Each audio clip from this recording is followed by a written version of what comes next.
Oinos. Pardon, agathos, the weakness of a spirit new-fledged with immortality. Agathos, you have spoken nothing, my oinos, for which pardon is to be demanded. Not even here is knowledge a thing of intuition.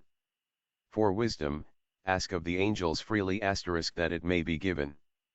Oinos, but in this existence, I dreamed that I should be at once cognizant of all things, and thus at once be happy in being cognizant of all.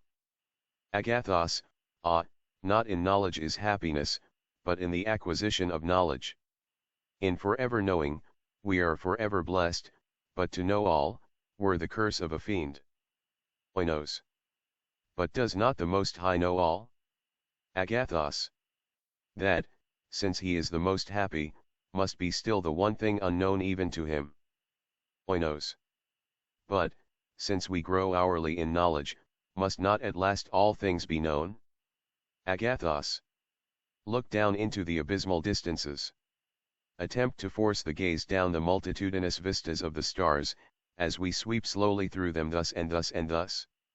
Even the spiritual vision, is it not at all points arrested by the continuous golden walls of the universe? The walls of the myriads of the shining bodies that mere number has appeared to blend into unity. Oinos. I clearly perceive that the infinity of matter is no dream.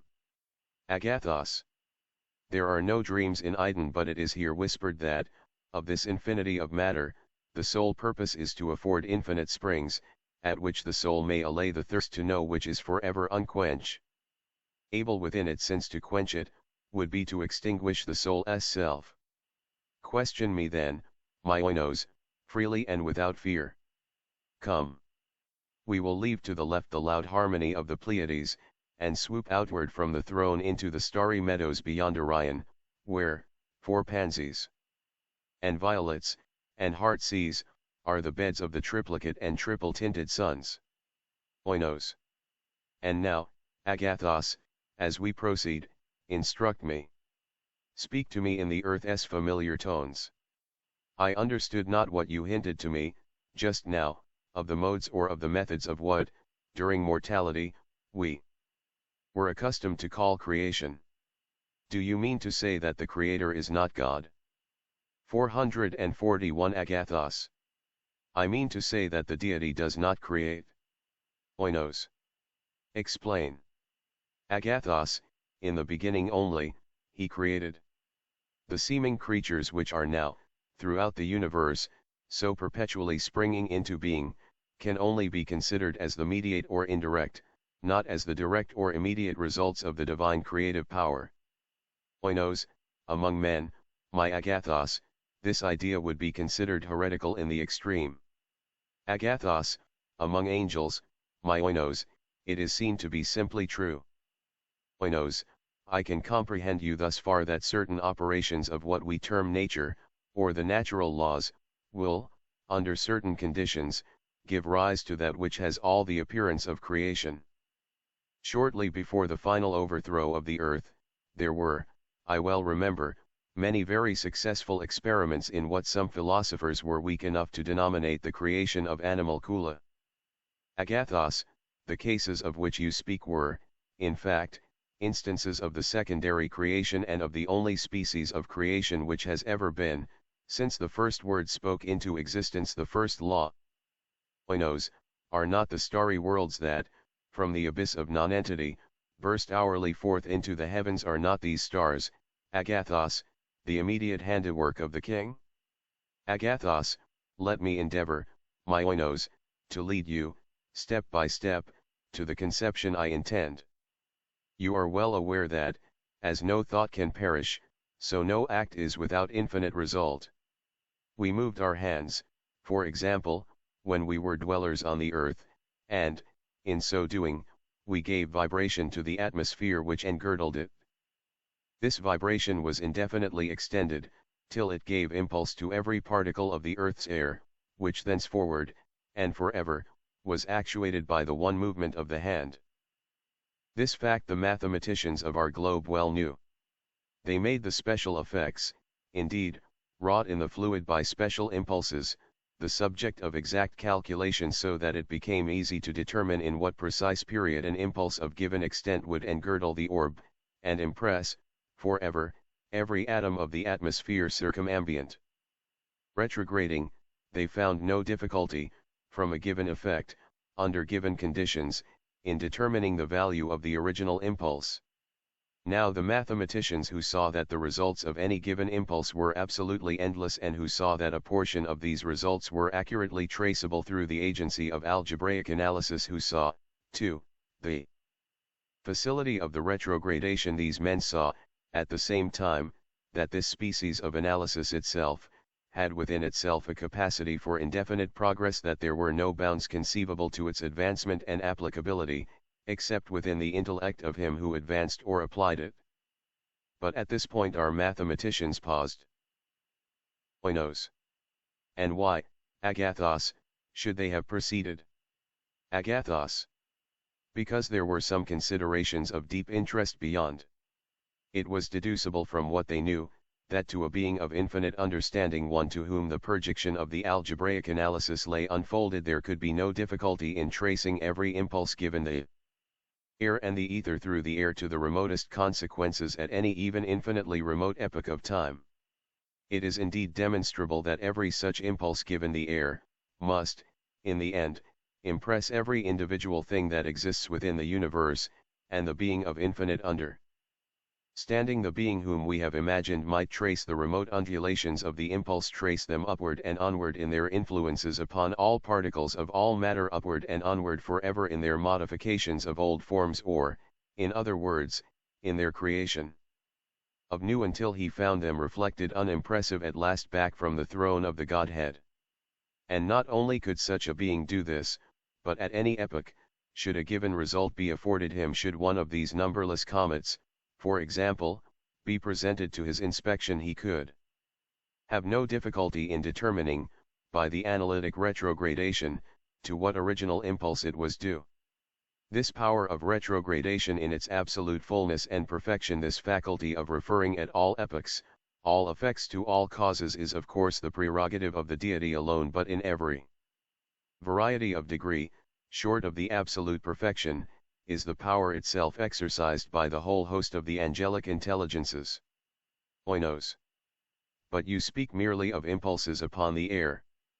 Agathos. In speaking of the air, I referred only to the earth, but the general proposition has reference to impulses upon the ether, which, since it pervades, and alone pervades all space, is thus the great medium of creation. Oinos. Then all motion, of whatever nature, creates. Agathos. It must, but a true philosophy has long taught that the source of all motion is thought, and the source of all thought is oinos. God. Agathos. I have spoken to you, oinos, as to a child of the fair earth which lately perished of impulses upon the atmosphere of the earth. Oinos. You did. Agathos. And while I thus spoke, did there not cross your mind some thought of the physical power of words? Is not every word an impulse on the air? Oinos. But why, Agathos, do you weep, and why, oh why do your wings droop as we hover above this fair star, which is the greenest and yet most terrible of all we have encountered in our flight? Its brilliant flowers look like a fairy dream, but its fierce volcanoes like the passions of a turbulent heart. Agathos, they are this wild star. It is now 3 centuries since, with clasped hands, and with streaming eyes, at the feet of my beloved I spoke it with a few passionate sentences into birth. Its brilliant flowers are the dearest of all unfulfilled dreams, and its raging volcanoes are the passions of the most turbulent and unhallowed of hearts. Msgaoftazavka Sophocles Antig. These things are in the near future. Una. Born again. Monos. Yes, fairest and best beloved Una, born again. These were the words upon whose mystical meaning I had so long pondered, rejecting the explanation of the priesthood, until death himself resolved for me the secret. Una. Death. Monos. How strangely, sweet Una, you echo my words. I observe, too, a vacillation in your step, a joyous inquietude in your eyes. You are confused and oppressed by the majestic novelty of the life eternal. Yes, it was of death I spoke. And hear how singularly sounds that word which of old was wont to bring terror to all hearts, throwing a mildew upon all pleasures. Una. Ah, death, the spectre which sate at all feasts. How often, Manos, did we lose ourselves in speculations upon its nature? How mysteriously did it act as a check to human bliss, saying unto it, thus far, and no farther.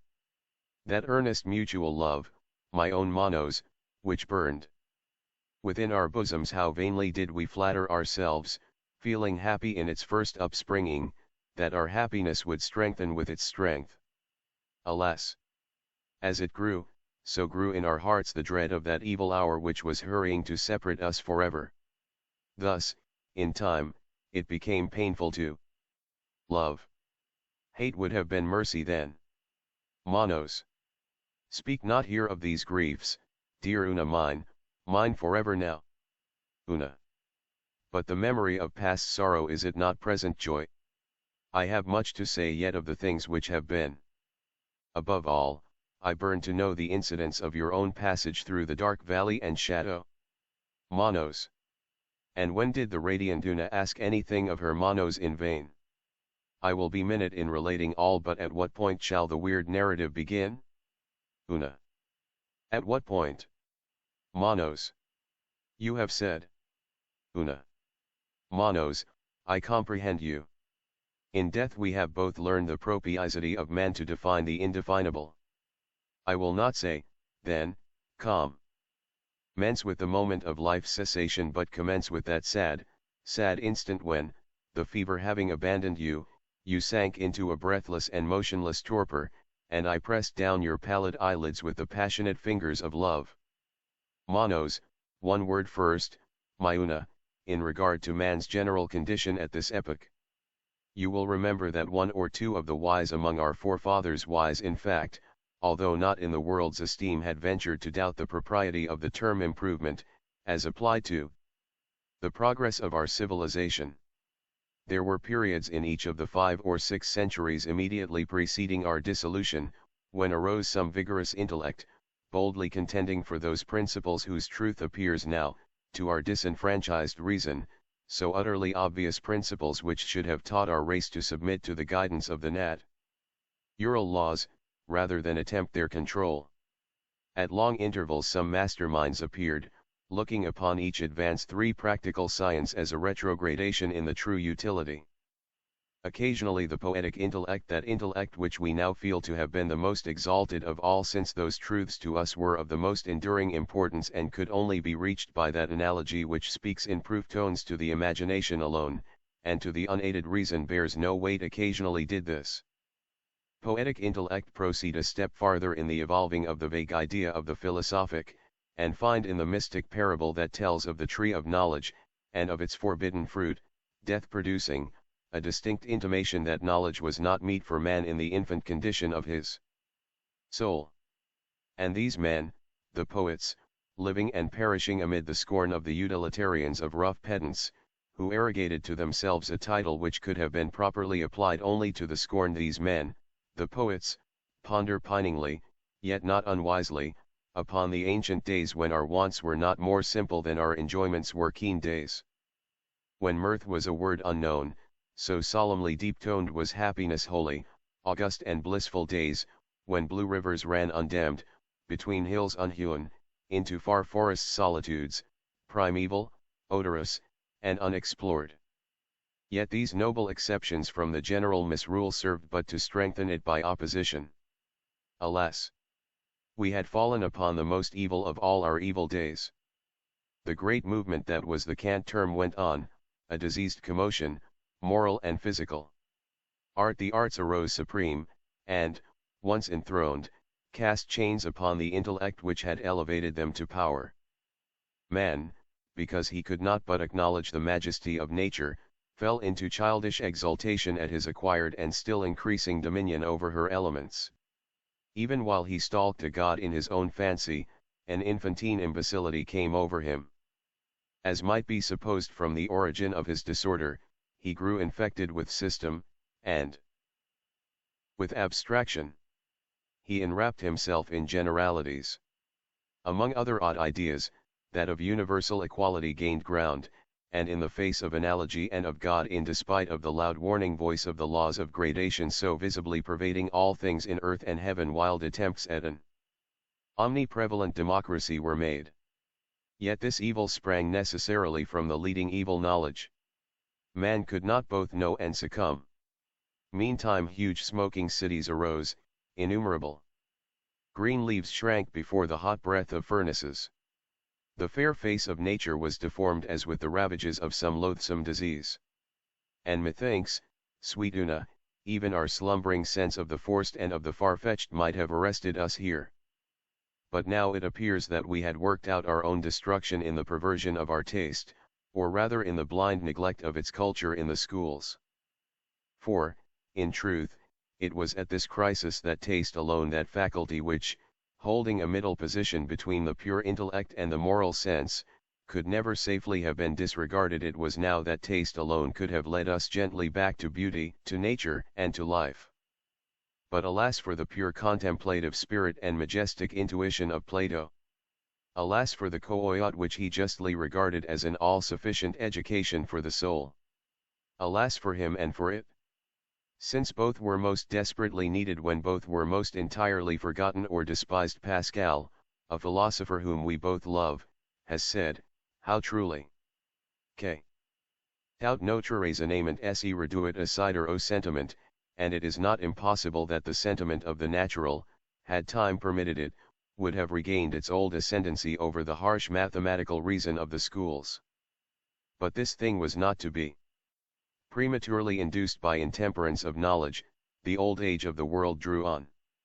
This the mass of mankind saw not, or, living lustily although unhappily, affected not to see. But, for myself, the earth's records had taught me to look for widest ruin as the price of highest civilization. I had imbibed a prescience of our fate from comparison of China the simple and enduring, with Assyria the architect, with Egypt the astrologer, with Nubia, more crafty than either.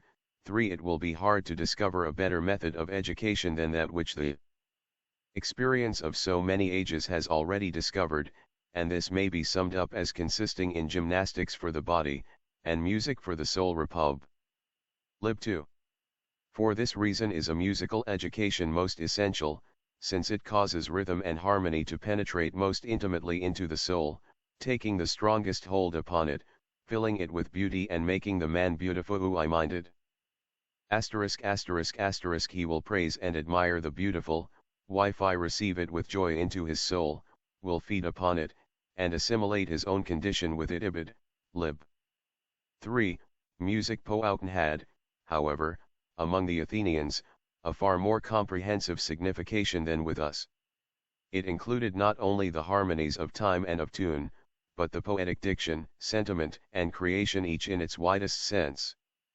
The study of music was with them, in fact, the general cultivation of the taste of that which recognizes the beautiful in contradistinction from reason, which deals only with the true.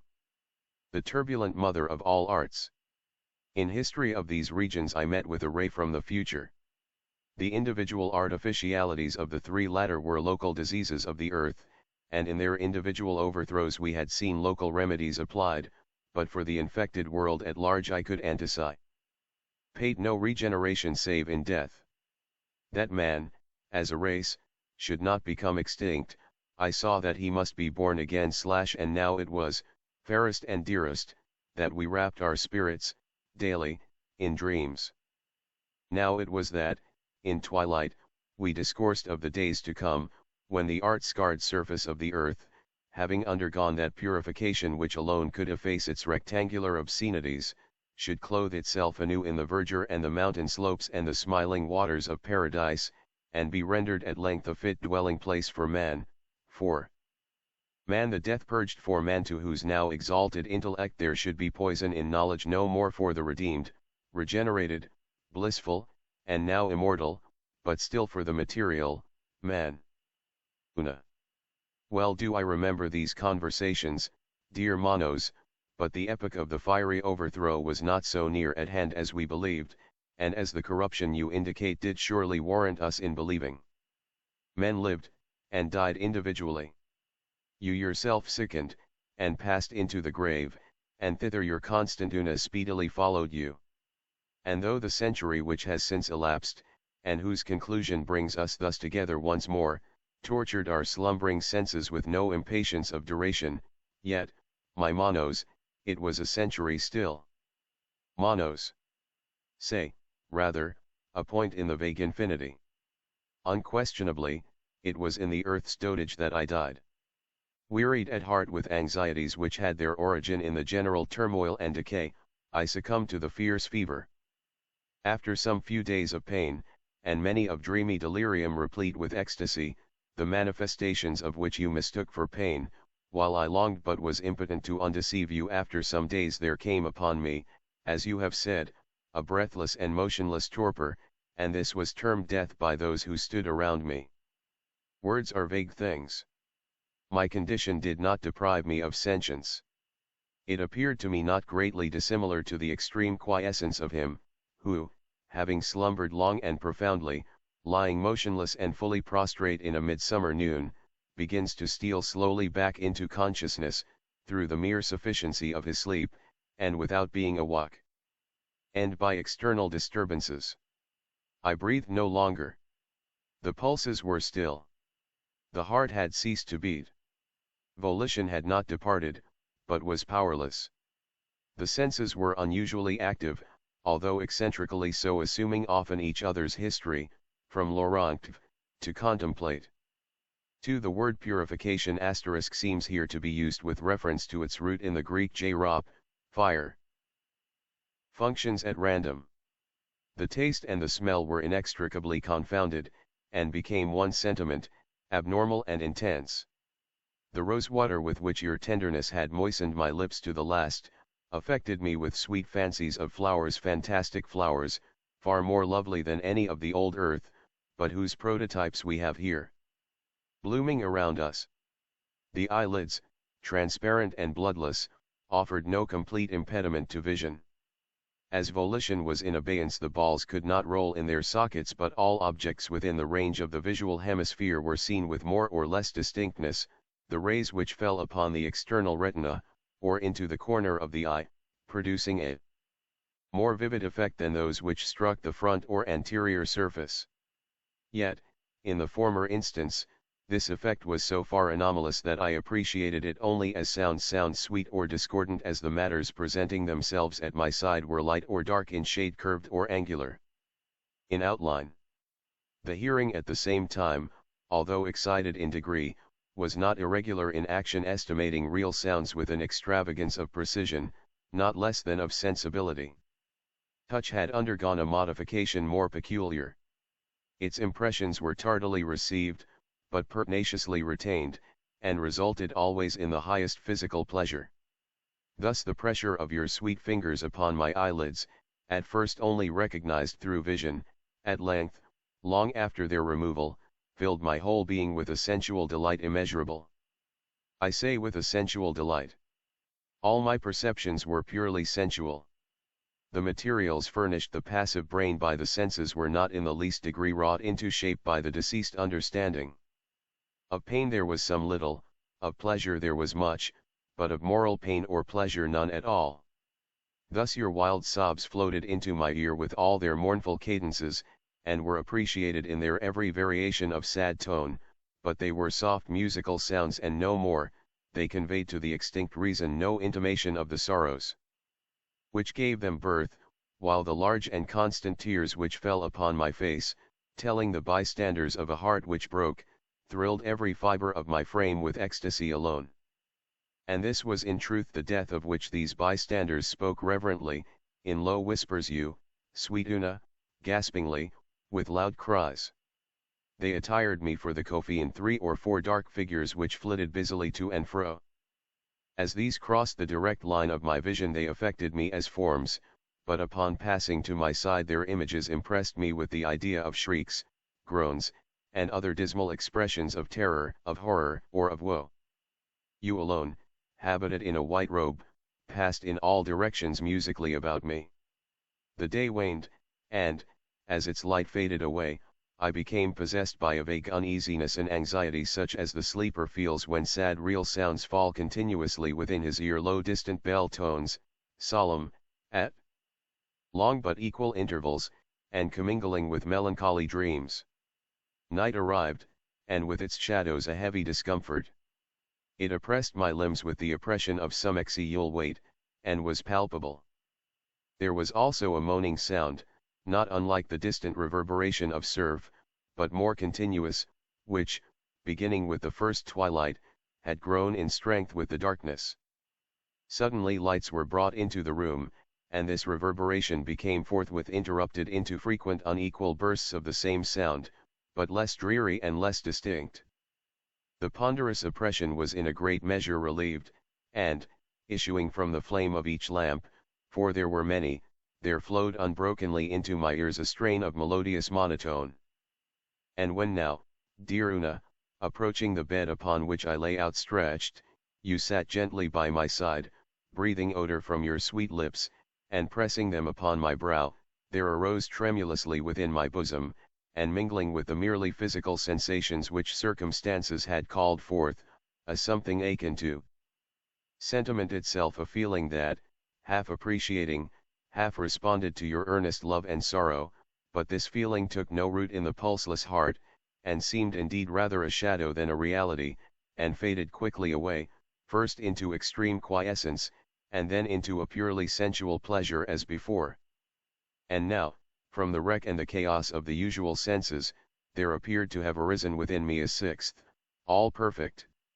In its exercise I found a wild delight, yet a delight still physical, inasmuch as the understanding in it had no part.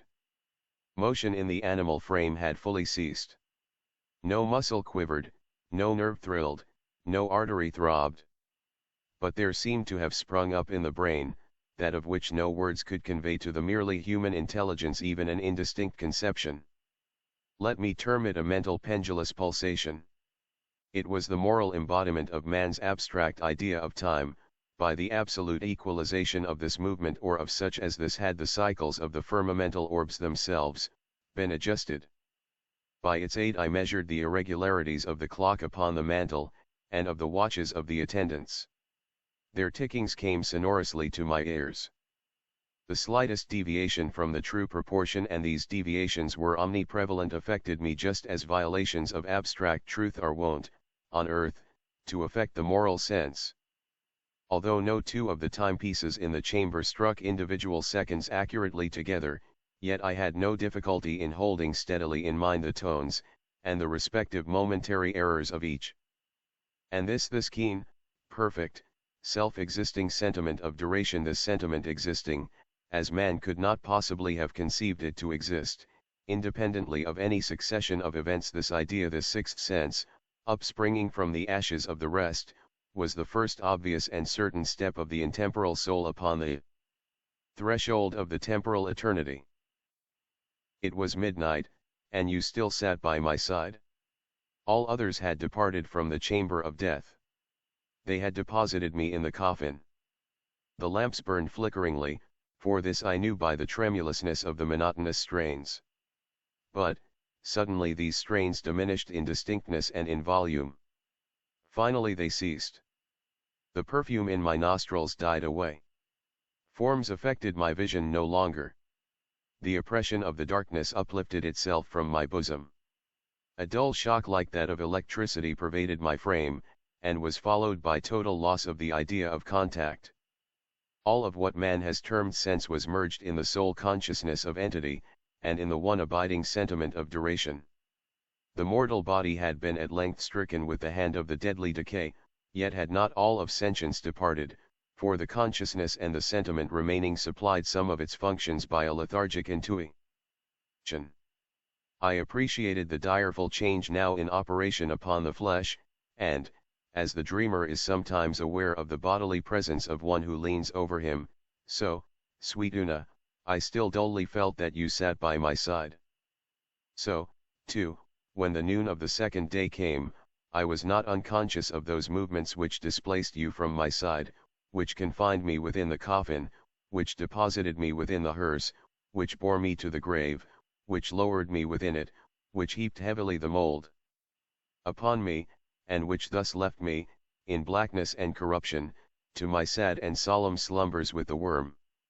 And here, in the prison house which has few secrets to disclose, there rolled away days and weeks and months, and the soul watched narrowly each second as it flew, and, without effort, took record of its flight. Without effort and without object.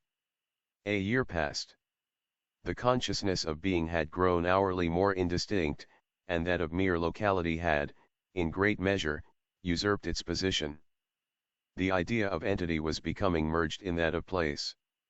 The narrow space immediately surrounding what had been the body, was now going to be the body itself. At length, as often happens to the sleeper, by sleep and its world alone is death imaged, at length, as sometimes happened on earth to the deep slumberer, when some flitting light half startled him into awaking, yet left him half enveloped in dreams, so to me, in the strict embrace of the shadow, came that light which alone might have had power to startle the light of enduring love. Men toiled at the grave in which I lay darkling. They up through the damp earth. Upon my mouldering bones there descended the coffin of Una. And now again all was void. That nebulous light had been extinguished. That feeble thrill had vibrated itself into quiescence. Many lustra had supervened. Dust had returned to dust. The worm had food no more. The sense of being had at length utterly departed, and there reigned in its stead, instead of all things dominant and perpetual, the autocrats. Place and time, for that which was not, for that which had no form, for that which had no thought, for that which had no sentience, for that which was soulless, yet which matter formed no portion, for all this nothingness, yet for all this immortality, the grave was still a home, and the corrosive hours, co mates. The conversation of Eros and Charmian, who copyright Croy Jtoa Ukko, I will bring fire to thee. Euripides and Drum, Eros, why do you call me Eros? Charmian, so henceforward will you always be called. You must forget, too, my earthly name, and speak to me as Charmian. Eros, this is indeed no dream. Charmian, dreams are with us no more, but of these mysteries anon. I rejoice to see you looking lifelike and rational. The film of the shadow has already passed from off your eyes. Be of heart, and fear nothing. Your allotted days of stupor have expired, and, tomorrow, I will myself induct you into the full joys and wonders of your novel existence. Eros, true, I feel no stupor, none at all. The wild sickness and the terrible darkness have left me, and I hear no longer that mad, rushing, horrible sound, like the voice of many waters. Yet my senses are bewildered, Charmian, with the keenness of their perception of the new. Charmian, a few days will remove all this, but I fully understand you, and feel for you. It is now 10 earthly years since I underwent what you undergo, yet the remembrance of it hangs by me still. You have now suffered all of pain, however, which you will suffer in Iden. Eros in Iden? 4s3 in Iden. Charmian, Eros, oh, God. Pity me, Charmian. 1 am, overburdened with the majesty of all things, of the unknown now known, of the speculative future merged in the august and certain present. Charmian, grapple not now with such thoughts. Tomorrow we will speak of this. Your mind wavers, and its agitation will find relief in the exercise of simple memories. Look not around, nor forward but back. I am burning with anxiety to hear the details of that stupendous event which threw you among us. Tell me of it. Let us converse of familiar things, in the old familiar language of the world which has so fearfully perished. Eros, most fearfully, fearfully. This is indeed no dream. Charmian, dreams are no more. Was I much mourned, my Eros? Eros mourned, Charmian. Oh, deeply. To that last hour of all, there hung a cloud of intense gloom and devout sorrow over your household. Charmian, and that last hour, speak of it. Remember that, beyond the naked fact of the catastrophe itself, I know nothing. when, coming out from among mankind, I passed into night through the grave at that period, if I remember aright, the calamity which overwhelmed you was utterly unanticipated. But, indeed, I knew little of the speculative philosophy of the day. Iros, the individual calamity was, as you say, entirely unanticipated, but analogous misfortunes had been long a subject of discussion with astronomers. I need scarce tell you, my friend, that, even when you left us, men had agreed to understand those passages in the most holy writings which speak of the final destruction of all things by fire, as having reference to the orb of the earth alone. But in regard to the immediate agency of the ruin, speculation had been at fault from that epoch in astronomical knowledge in which the comets were divested of the terrors of flame. The very moderate density of these bodies had been well established. They had been observed to pass among the satellites of Jupiter, without bringing about any sensible alteration either in the masses or in the orbits of these secondary planets. We had long regarded the wanderers as vapory creations of inconceivable tenuity, and as altogether incapable of doing injury to our substantial globe, even in the event of contact. But contact was not in any degree dreaded, for the elements of all the comets were accurately known. That among them we should look for the agency of the threatened fiery destruction had been for many years considered an inadmissible idea. But wonders and wild fancies had been, of late days, strangely rife among mankind, and although it was only with a few of the ignorant that actual apprehension prevailed, upon the announcement by astronomers of a new comet, yet this announcement was generally received with I know not what of agitation and mistrust. The elements of the strange orb were immediately calculated, and it was at once conceded by all observers, that its path, at perihelion, would bring it into very close proximity with the earth. There were 2 or 3 astronomers, of secondary note, who resolutely maintained that a contact was inevitable. I cannot very well express to you the effect of this intelligence upon the people. For a few short days they would not believe an assertion which their intellect, so long employed among worldly considerations, could not in any manner grasp. But the truth of a vitally important fact soon makes its way into the understanding of even the most stolid. Finally, all men saw that astronomical knowledge lied not, and they awaited the comet. Its approach was not, at first, seemingly rapid, nor was its appearance of very unusual character. It was of a dull red, and had little perceptible train. For 7 or 8 days we saw no material increase in its apparent diameter, and but a partial alteration in its color. Meanwhile the ordinary affairs of men were discarded, and all interests absorbed in a growing discussion, instituted by the philosophic, in respect to the cometary nature. Even the grossly ignorant aroused their sluggish capacities to such considerations. The learned now gave their intellect their soul to no such points as the allaying of fear, or to the sustenance of love theory. They sought, they panted for right views. They groaned for perfected knowledge. Truth arose in the purity of her strength and exceeding majesty, and the wise bowed down and adored. That material injury to our globe or to its inhabitants would result from the apprehended contact, was an opinion which hourly lost ground among the wise, and the wise were now freely permitted to rule the reason and the fancy of the crowd. It was demonstrated, that the density of the comet's nucleus was far less than that of our rarest gas, and the harmless passage of a similar visitor among the satellites of Jupiter was a point strongly insisted upon, and which served greatly to allay terror. Theologists, with an earnestness fear enkindled, dwelt upon the biblical prophecies, and expounded them to the people with a directness and simplicity of which no previous instance had been known. That the final destruction of the earth must be brought about by the agency of fire, was urged with a spirit that enforced everywhere conviction, and that the comets were of no fiery nature, as all men now knew, was a truth which relieved all, in a great measure, from the apprehension of the great calamity foretold.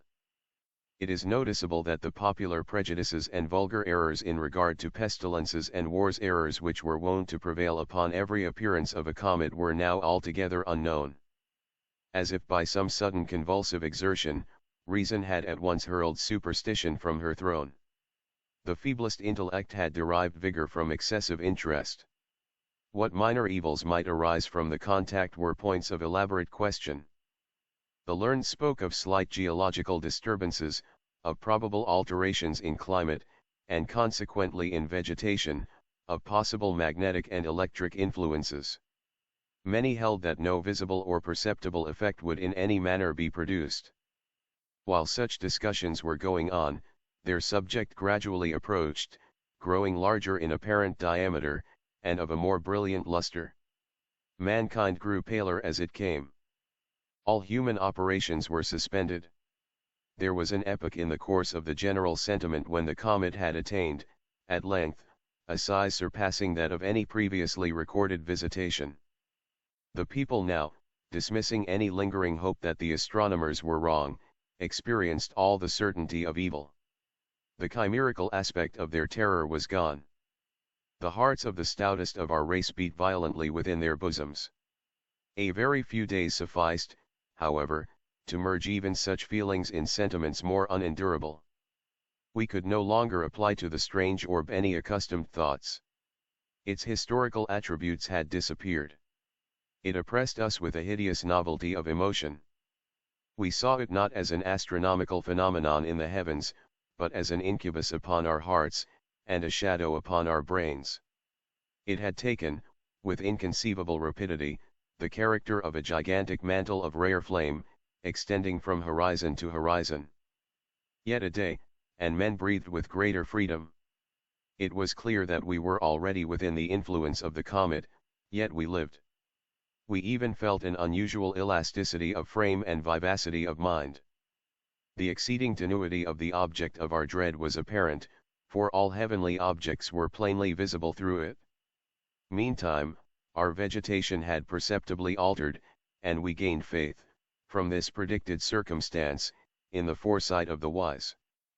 A wild luxuriance of foliage, utterly unknown before, burst out upon every vegetable thing. Yet another day and the evil was not altogether upon us. It was now evident that its nucleus would first reach us. A wild change had come over all men, and the first sense of pain was the wild signal for general lamentation and horror. This first sense of pain lay in a rigorous constriction of the breast and lungs, and an insufferable dryness of the skin. It could not be denied that our atmosphere was radically affected.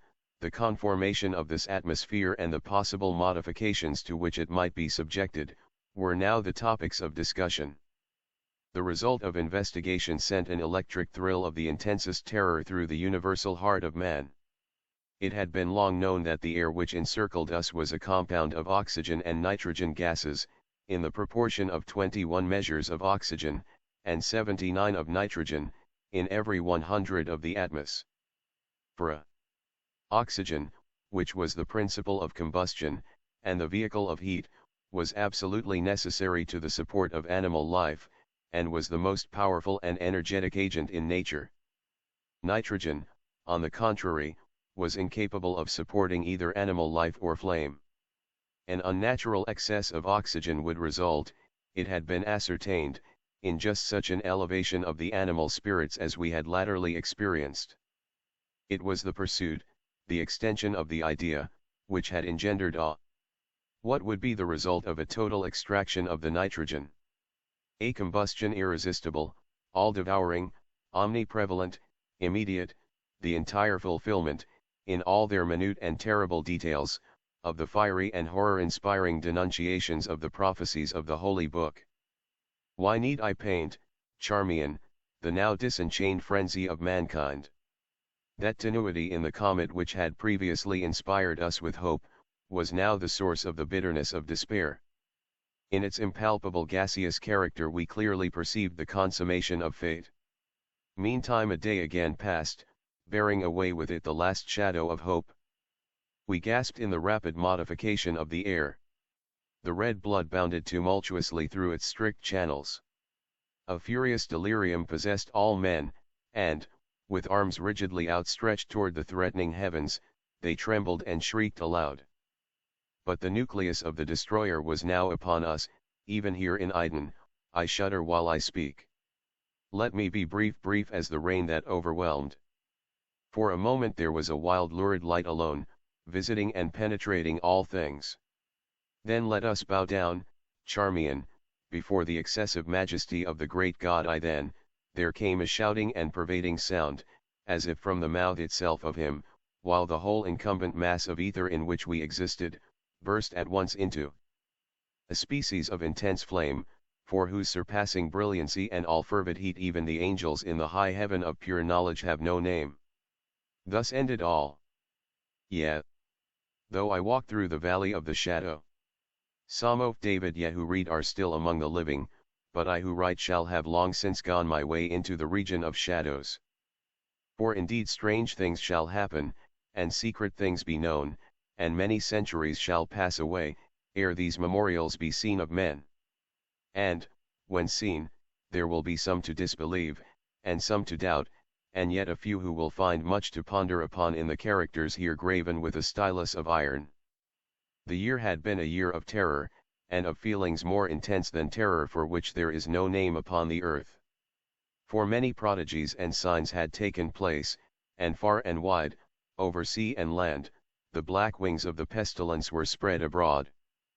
To those, nevertheless, cunning in the stars, it was not unknown that the heavens wore an aspect of ill, and to me, the Greek oinos, among others, it was evident that now had arrived the alternation of that 794th year when, at the entrance of Aries, the planet Jupiter is conjoined with the red ring of the terrible Saturnus. The peculiar spirit of the skies, if I mistake not greatly, made itself manifest, not only in the physical orb of the earth, but in the souls, imaginations, and meditations of mankind. Over some flasks of the red Chian wine, within the walls of a noble hall, in a dim city called Ptolemy, we sat, at night, a company of 7. And to our chamber there was no entrance save by a lofty door of brass, and the door was fashioned by the artisan Coronos, and, being of rare workmanship, was fastened from within. Black draperies, likewise, in the gloomy room, shut out from our view the moon, the lurid stars, and the peopleless streets, but the boding and the memory of evil, they would not be so excluded. There were things around us and about of which I can render no distinct account, things material and spiritual, heaviness in the atmosphere, a sense of suffocation, anxiety, and, above all, that terrible state of existence which the nervous experience when the senses are keenly living and awake, and meanwhile the powers of thought lie dormant. A dead weight hung upon us. It hung upon our limbs, upon the household furniture, upon the goblets from which we drank, and all things were depressed, and borne down thereby all things save only the flames of the 7 iron lamps which illumined our revel. Uprearing themselves in tall slender lines of light, they thus remained burning, all pallid and motionless, and in the mirror which their lustre formed upon the round table of ebony at which we sat, each of us there assembled beheld the pallor of his own countenance, and the unquiet glare in the downcast eyes of his companions. Yet we laughed and were merry in our proper way, which was hysterical, and sang the songs of Anacreon which are madness, and drank deeply, although the purple wine reminded us of blood. For there was yet another tenant of our chamber in the person of young Zoilus. Dead, and at full length he lay, enshrouded, the genius and the demon of the scene. Alas! He bore no portion in our mirth, save that his countenance, distorted with the plague, and his eyes, in which death had but half extinguished the fire of the pestilence, seemed to take such interest in our merriment as the dead may haply take in the merriment of those who are to die. But although I, oinos, felt that the eyes of the departed were upon me, still I forced myself not to perceive the bitterness of their expression, and, gazing down steadily into the depths of the ebony mirror, sang with a loud and sonorous voice the songs of the son of Teos. But gradually my songs they ceased, and their echoes, rolling afar off among the sable draperies of the chamber, became weak, and undistinguishable, and so faded away.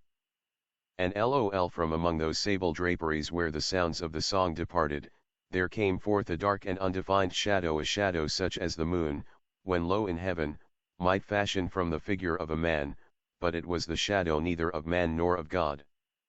nor of any familiar thing. And quivering a while among the draperies of the room, it at length rested in full view upon the surface of the door of brass. But the shadow was vague, and formless, and indefinite, and was the shadow neither of man nor god, neither god of Greece, nor god of Chaldea, nor any Egyptian god. And the shadow rested upon the brazen doorway, and under the arch of the entablature of the door, and moved not, nor spoke any word, but there became stationary and remained. And the door whereupon the shadow rested was, if I remember aright, over against the feet of the young Zoilus enshrouded. But we, the seven there assembled, having seen the shadow as it came out from among the draperies, dared not steadily behold it, but cast down our eyes, and gazed continually into the depths of the mirror of ebony. And at length I, Oinos, speaking some low words, demanded of the shadow its dwelling and its appellation. And the shadow answered, Am shadow, and my dwelling is near to the catacombs of Ptolemy, and hard by those dim plains of Helusion which border upon the foul Charonian canal. And then did we, the seven, start from our seats in horror, and stand trembling and shuddering and aghast, for the tones in the voice of the shadow were not the tones of any one being, but of a multitude of beings, and, varying in their cadences from syllable to syllable, fell duskly upon our ears in the well-remembered and familiar accents of many thousand departed friends. Evdwayoq oxkaf x06v, pi t8 za papa yys ilaka vc, t8% a zakabk. Alkmate the mountain pinnacles slumber, valleys, crags, and caves are silent. Listen to we said the demon, as he placed his hand upon my head. The region of which I speak is a dreary region in Libya, by the borders of the river Zaire, and there is no quiet there, nor silence. The waters of the river have a saffron and sickly hue, and they flow not onward to the sea, but palpitate forever and forever beneath the red eye of the sun with a tumultuous and convulsive motion. For many miles on either side of the river's oozy bed is a pale desert of gigantic water lilies. They sigh one unto the other in that solitude, and stretch toward the heavens their long and ghastly necks, and nod to and fro their everlasting heads. And there is an indistinct murmur which cometh out from among them like the rushing of subterrene water. And they sigh one unto the other. But there is a boundary to their realm, the boundary of the dark, horrible, lofty forest. There, like the waves about the Hebrides, the low underwood is agitated continually. But there is no wind throughout the heaven. And the tall primeval trees rock eternally hither and thither with a crashing and mighty sound. And from their high summits, one by one, drop everlasting dews. And at the roots strange poisonous flowers lie writhing in perturbed slumber. And overhead, with a rustling and loud noise, the grey clouds rush westwardly forever, until they roll, a cataract, over the fiery wall of the horizon. But there is no wind throughout the heaven. And by the shores of the river Zaire there is neither quiet nor silence. It was night, and the rain fell, and, falling, it was rain, but, having fallen, it was blood. And I stood in the morass among the tall lilies, and the rain fell upon my head, and the lilies sighed one unto the other in the solemnity of their desolation. And, all at once, the moon arose through the thin ghastly mist, and was crimson in color. And mine eyes fell upon a huge grey rock which stood by the shore of the river, and was lighted by the light of the moon. And the rock was grey, and ghastly, and tall, and the rock was grey. Upon its front were characters engraven in the stone, and I walked through the morass of water lilies, until I came close unto the shore, that I might read the characters upon the stone. But I could not decipher them. And I was going back into the morass, when the moon shone with a fuller red, and I turned and looked again upon the rock, and upon the characters, and the characters were desolation. And I looked upward, and there stood a man upon the summit of the rock, and I hid myself among the water lilies that I might discover the actions of the man. And the man was tall and stately in form, and was wrapped up from his shoulders to his feet in the toga of old Rome. And the outlines of his figure were indistinct, but his features were the features of a deity, for the mantle of the night, and of the mist, and of the moon, and of the dew, had left uncovered the features of his face. And his brow was lofty with thought, and his eye wild with care, and in the few furrows upon his cheek I read the fables of sorrow and weariness and disgust with mankind, and a longing after solitude. And the man sat upon the rock, and leaned his head upon his hand, and looked out upon the desolation. He looked down into the low unquiet shrubbery, and up into the tall primeval trees, and up higher at the rustling heaven, and into the crenacin moon. And I lay close within shelter of the lilies, and observed the actions of the man. And the man trembled in the solitude, but the night waned, and he sat upon the rock. And the man turned his attention from the heaven, and looked out upon the dreary river Zaire, and upon the yellow ghastly waters, and upon the pale legions of the water lilies. And the man listened to the sighs of the water lilies, and to the murmur that came up from among them. And I lay close within my covert and observed the actions of the man. And the man trembled in the solitude, but the night waned and he sat upon the rock. Then I went down into the recesses of the morass and waded afar in among the wilderness of lilies, and called upon the hippopotami which dwelt among the fens in the recesses of the morass. And the hippopotami heard my call, and came, with the behemoth, unto the foot of the rock, and roared loudly and fearfully beneath the moon. And I lay close within my covert and observed the actions of the man. And the man trembled in the solitude, but the night waned and he sat upon the rock. Then I cursed the elements with the curse of tumult, and a frightful tempest gathered in the heaven, where, before, there had been no wind. And the heaven became livid with the violence of the tempest, and the rain beat upon the head of the man, and the floods of the river came down, and the river was tormented into foam, and the water lilies shrieked within their beds, and the forest crumbled before the wind. And the thunder rolled, and the lightning fell, and the rock rocked to its foundation. And I lay close within my covert and observed the actions of the man. And the man trembled in the solitude, but the night waned and he sat upon the rock. Then I grew angry and cursed, with the curse of silence, the river, and the lilies, and the wind, and the forest, and the heaven, and the thunder, and the sighs of the water lilies. And they became accursed, and were still. And the moon ceased to totter up its pathway to heaven, and the thunder died away, and the lightning did not flash, and the clouds hung motionless, and the waters sunk to their level and remained, and the trees ceased to rock, and the water lilies sighed no more, and the murmur was heard no longer from among them, nor any shadow of sound throughout the vast illimitable desert. And I looked upon the characters of the rock, and they were changed, and the characters were silence. And mine eyes fell upon the countenance of the man, and his countenance was wan with terror. And, hurriedly, he raised his head from his hand, and stood forth upon the rock and listened. But there was no voice throughout the vast illimitable desert, and the characters upon the rock were silence. And the man shuddered, and turned his face away, and fled afar off, in haste, so that I beheld him no more. 5 Es, E3, 5 CSJSJE Sfe. Now there are fine tales in the volumes of the Magi, in the iron-bound, melancholy volumes of the Magi. Therein, I say, are glorious histories of the heaven, and of the earth, and of the mighty sea, and of the genii that overruled the sea, and the earth, and the lofty heaven. There was much lore too in the sayings which were said by the Sibyls, and holy, holy things were heard of old by the dim leaves that trembled around Dodona. But, as Allah liveth, that fable which the demon told me as he sat by my side in the shadow of the tomb, I hold to be the most wonderful of all. And as the demon made an end of his story, he fell back within the cavity of the tomb and laughed. And I could not laugh with the demon, and he cursed me because I could not laugh. And the lynx which dwelleth forever in the tomb, came out therefrom, and lay down at the feet of the demon, and looked at him steadily in the face. In the internal decoration, if not in the external architecture of their residences, the English are supreme. The Italians have but little sentiment beyond marbles and colors.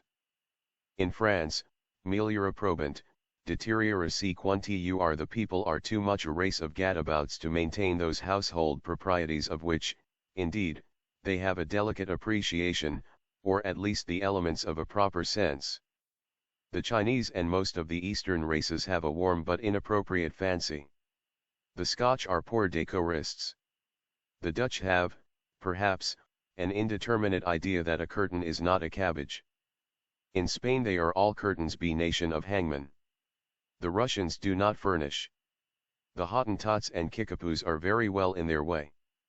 The Yankees alone are preposterous. How this happens, it is not difficult to see.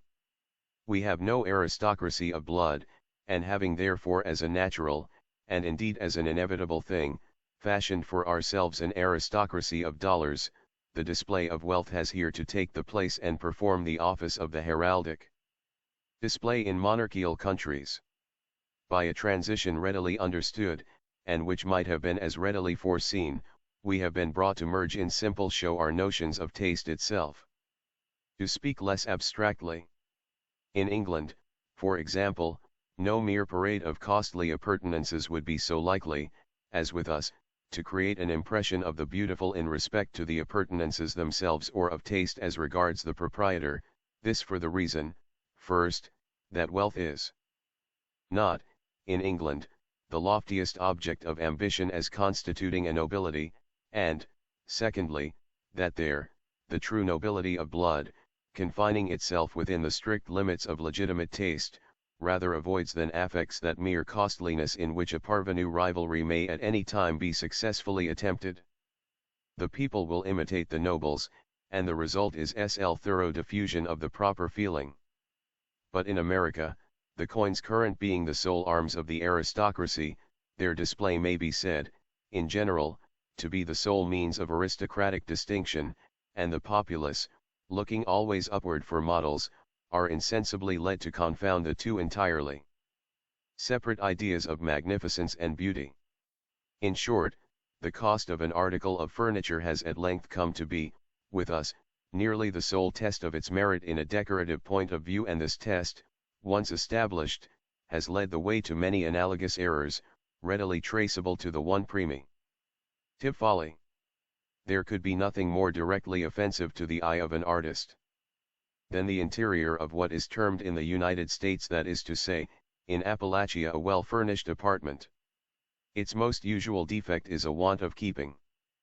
We speak of the keeping of a room as we would of the keeping of a picture, for both the picture and the room are amenable to those undeviating principles which regulate all varieties of art, and very nearly the same laws by which we decide on the higher merits of a painting suffice for decision on the adjustment of a chamber. A want of keeping is observable sometimes in the character of the several pieces of furniture, but generally in their colors or modes of adaptation to use. Very often the eye is offended by their inartistical arrangement. Straight lines are too prevalent, too uninterruptedly continued or clumsily interrupted at right angles. If curved lines occur, they are repeated into unpleasant uniformity. By undue precision, the appearance of many a fine apartment is utterly spoiled. Curtains are rarely well disposed, or well chosen, in respect to other decorations. With formal furniture, curtains are out of place, and an extensive volume of drapery of any kind is, under any circumstances, irreconcilable with good taste. The proper quantum, as well as the proper adjustment, depending upon the character of the general effect. Carpets are better understood of late than of ancient days, but we still very frequently err in their patterns and colors. The soul of the apartment is the carpet. From it are deduced not only the hues but the forms of all objects incumbent.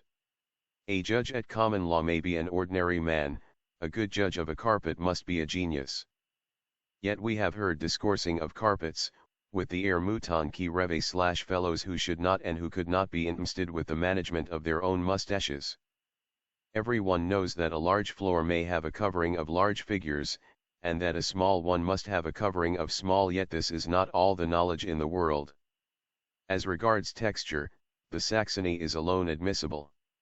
Brussels is the preterpluperfect tense of fashion, and Turkey is taste in its dying agonies.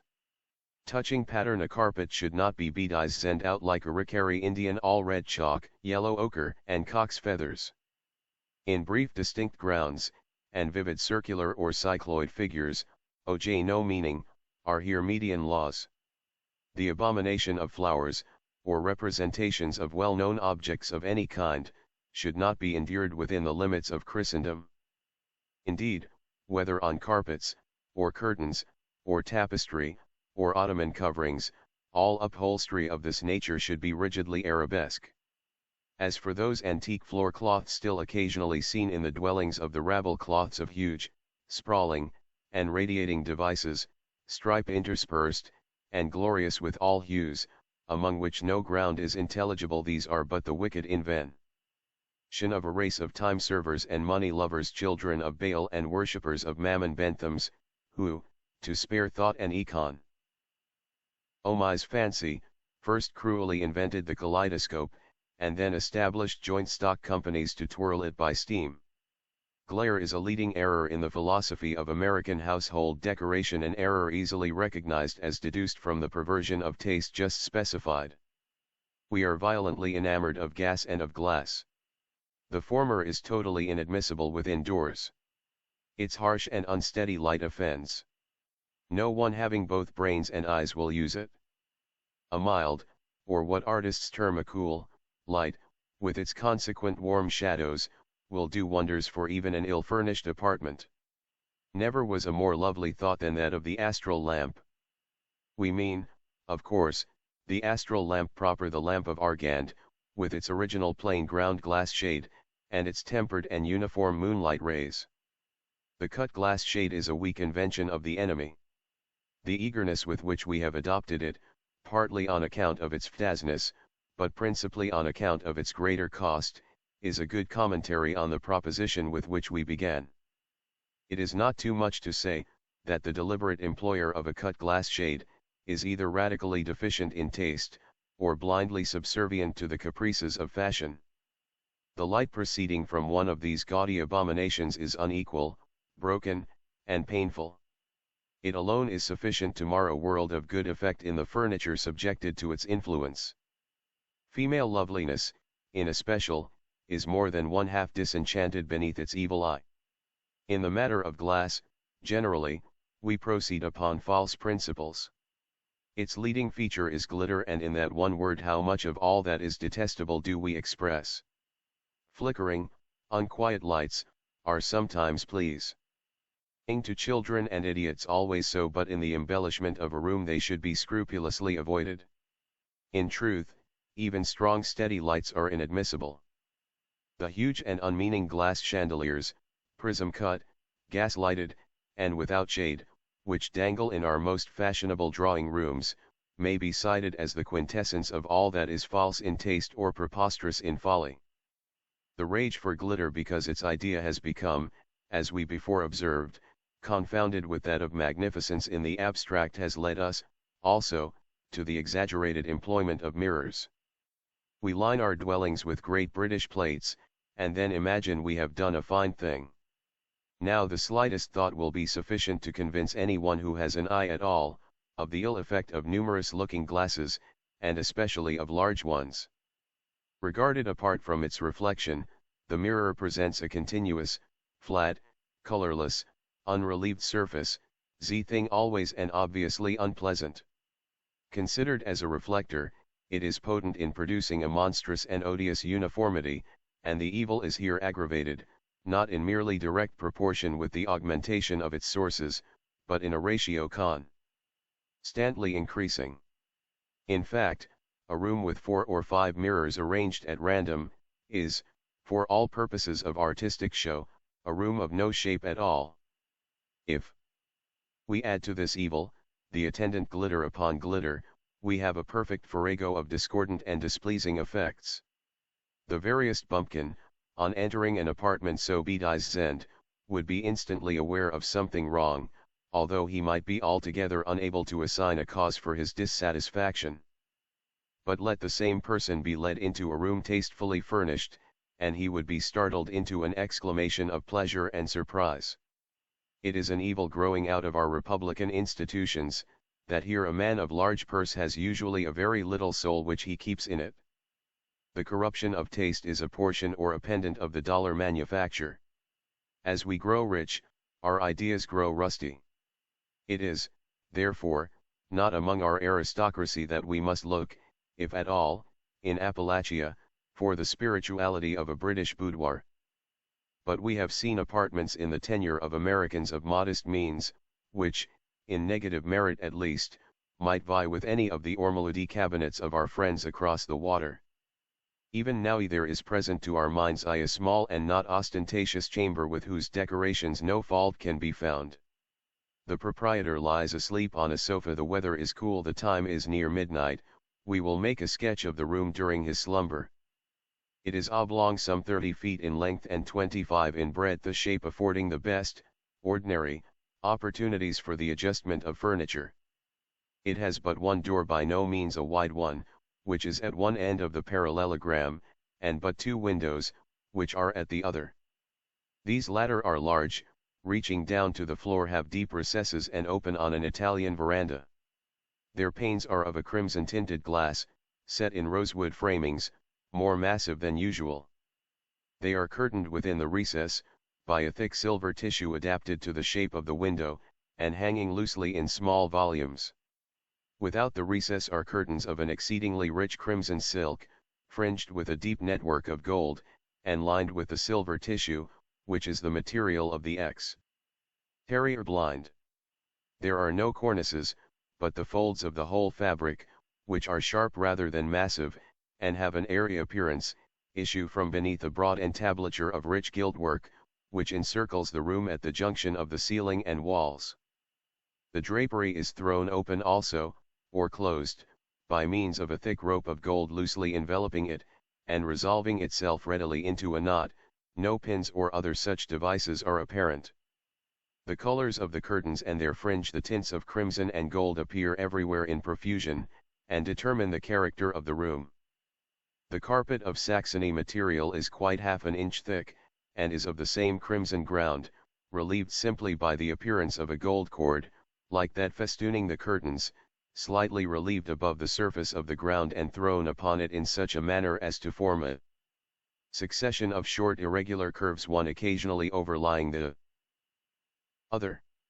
The walls are prepared with a glossy paper of a silver grey tint, spotted with small arabesque devices of a fainter hue of the prevalent crimson.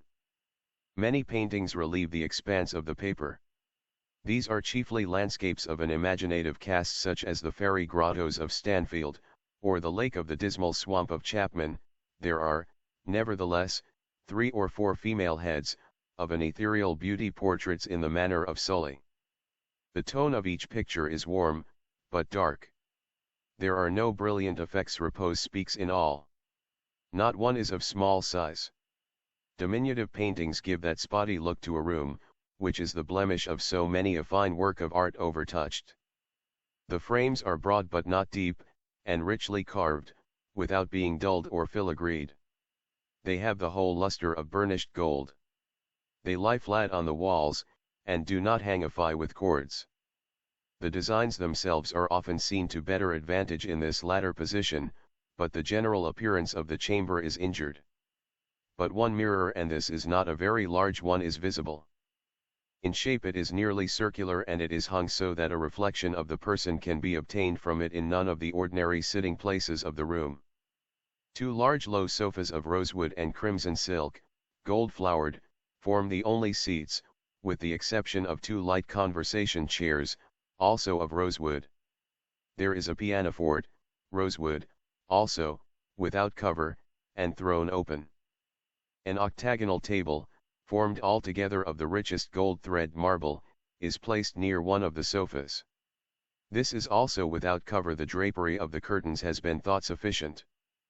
4 large and gorgeous Sèvres vases, in which bloom a profusion of sweet and vivid flowers, occupy the slightly rounded angles of the room. A tall candelabrum, bearing a small antique lamp with highly perfumed oil, is standing near the head of my sleeping friend. Some light and graceful hanging shelves, with golden edges and crimson silk cords with golden tassels, sustain 200 or 300 magnificently bound books. Beyond these things, there is no furniture, if we except an argand lamp, with a plain crimson-tinted ground-glass shade, which depends from the lofty vaulted ceiling by a single slender gold chain, and throws a tranquil but magical radiance over all. intensos rigidam in frontum ascendericanos passus erat lucen pe catones e bristly bore. Translation: Let us hurry to the walls, said Abel Fittim to Buzaben Levi and Simeon the Pharisee, on the 10th day of the month Tammuz, in the year of the world 3941. Let us hasten to the ramparts adjoining the gate of Benjamin, which is in the city of David, and overlooking the camp of the uncircumcised, for it is the last hour of the fourth watch, being sunrise, and the idolaters, in fulfillment of the promise of Pompey, should be awaiting us with the lambs for the sacrifices.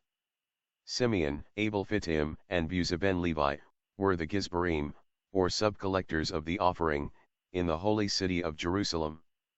Terribly, replied the Pharisee, let us hasten, for this generosity in the heathen is unwanted, and fickle-mindedness has ever been an attribute of the worshippers of Baal. That they are fickle-minded and treacherous is as true as the Pentateuch, said Buzaben Levi, but that is only toward the people of Adonai. When was it ever known that the Ammonites proved wanting to their own interests? Methinks it is no great stretch of generosity to allow us lambs for the altar of the Lord, receiving in lieu thereof 30 silver shekels per head. Thou forgettest, however, Ben Levi, replied Abel Fittim, that the Roman Pompey, who is now impiously besieging the city of the Most High, has no assurity that we apply not the lambs thus purchased for the altar, to the sustenance of the body, rather than of the spirit. Now, by the 5 corners of my beard, shouted the Pharisee, who belonged to the sect called the Dashers, that little knot of saints whose manner of dashing and lacerating the feet against the pavement was long a thorn and a reproach to less zealous devotees, a stumbling block to less gifted perambulators, by the 5 comers of that beard which, as a priest, I am forbidden to shave. Have we lived to see the day when a blaspheming and idolatrous upstart of Rome shall accuse us of appropriating to the appetites of the flesh the most holy and consecrated elements? Have we lived to see the day when 468 us not question the motives of the Philistine, interrupted Abel Fittim, for today we profit for the first time by his avarice or by his generosity, but rather let us hurry to the ramparts, lest offerings should be wanting for that altar whose fire the rains of heaven cannot extinguish, and whose pillars of smoke no tempest can turn aside. That part of the city to which our worthy Gizbarim now hastened, and which bore the name of its architect, King David, was esteemed the most strongly fortified district of Jerusalem, being situated upon the steep and lofty hill of Zion. Here, a broad, deep, circumvallatory trench, hewn from the solid rock, was defended by a wall of great strength erected upon its inner edge. This wall was adorned, at regular interspaces, by square towers of white marble, the lowest 60, and the highest 120 cubits in height. But, in the vicinity of the gate of Benjamin, the wall arose by no means from the margin of the fosse. On the contrary, between the level of the ditch and the basement of the rampart, sprang up a perpendicular cliff of 250 cubits, forming part of the precipitous Mount Moriah. So that when Simeon and his associates arrived on the summit of the tower called Adoni Bezek, the loftiest of all the turrets around about Jerusalem, and the usual place of conference with the besieging army, they looked down upon the camp of the enemy from an eminence excelling by many feet that of the pyramid of Cheops, and, by several, that of the temple of Belus. Verily, sighed the Pharisee, as he peered dizzily over the precipice, the uncircumcised are as the sands by the seashore, as the locusts in the wilderness. The valley of the king hath become the valley of Idumen. And yet, added Ben Levi, thou canst not point me out a Philistine, no, not one from Aleph to Tau, from the wilderness to the battlements, who seemeth any bigger than the letter Jodi. Lower away the basket with the shekels of silver, here shouted a Roman soldier in a hoarse, rough voice, which appeared to issue from the regions of Pluto. Lower away the basket with the accursed coin, which it has broken the jaw of a noble Roman to pronounce. Is it thus you evince your gratitude to our master Pompeius, who, in his condescension, has thought fit to listen to your idolatrous importunities? The god Phoebus, who is a true god, has been charioted for an hour, and were you not to be on the ramparts by sunrise?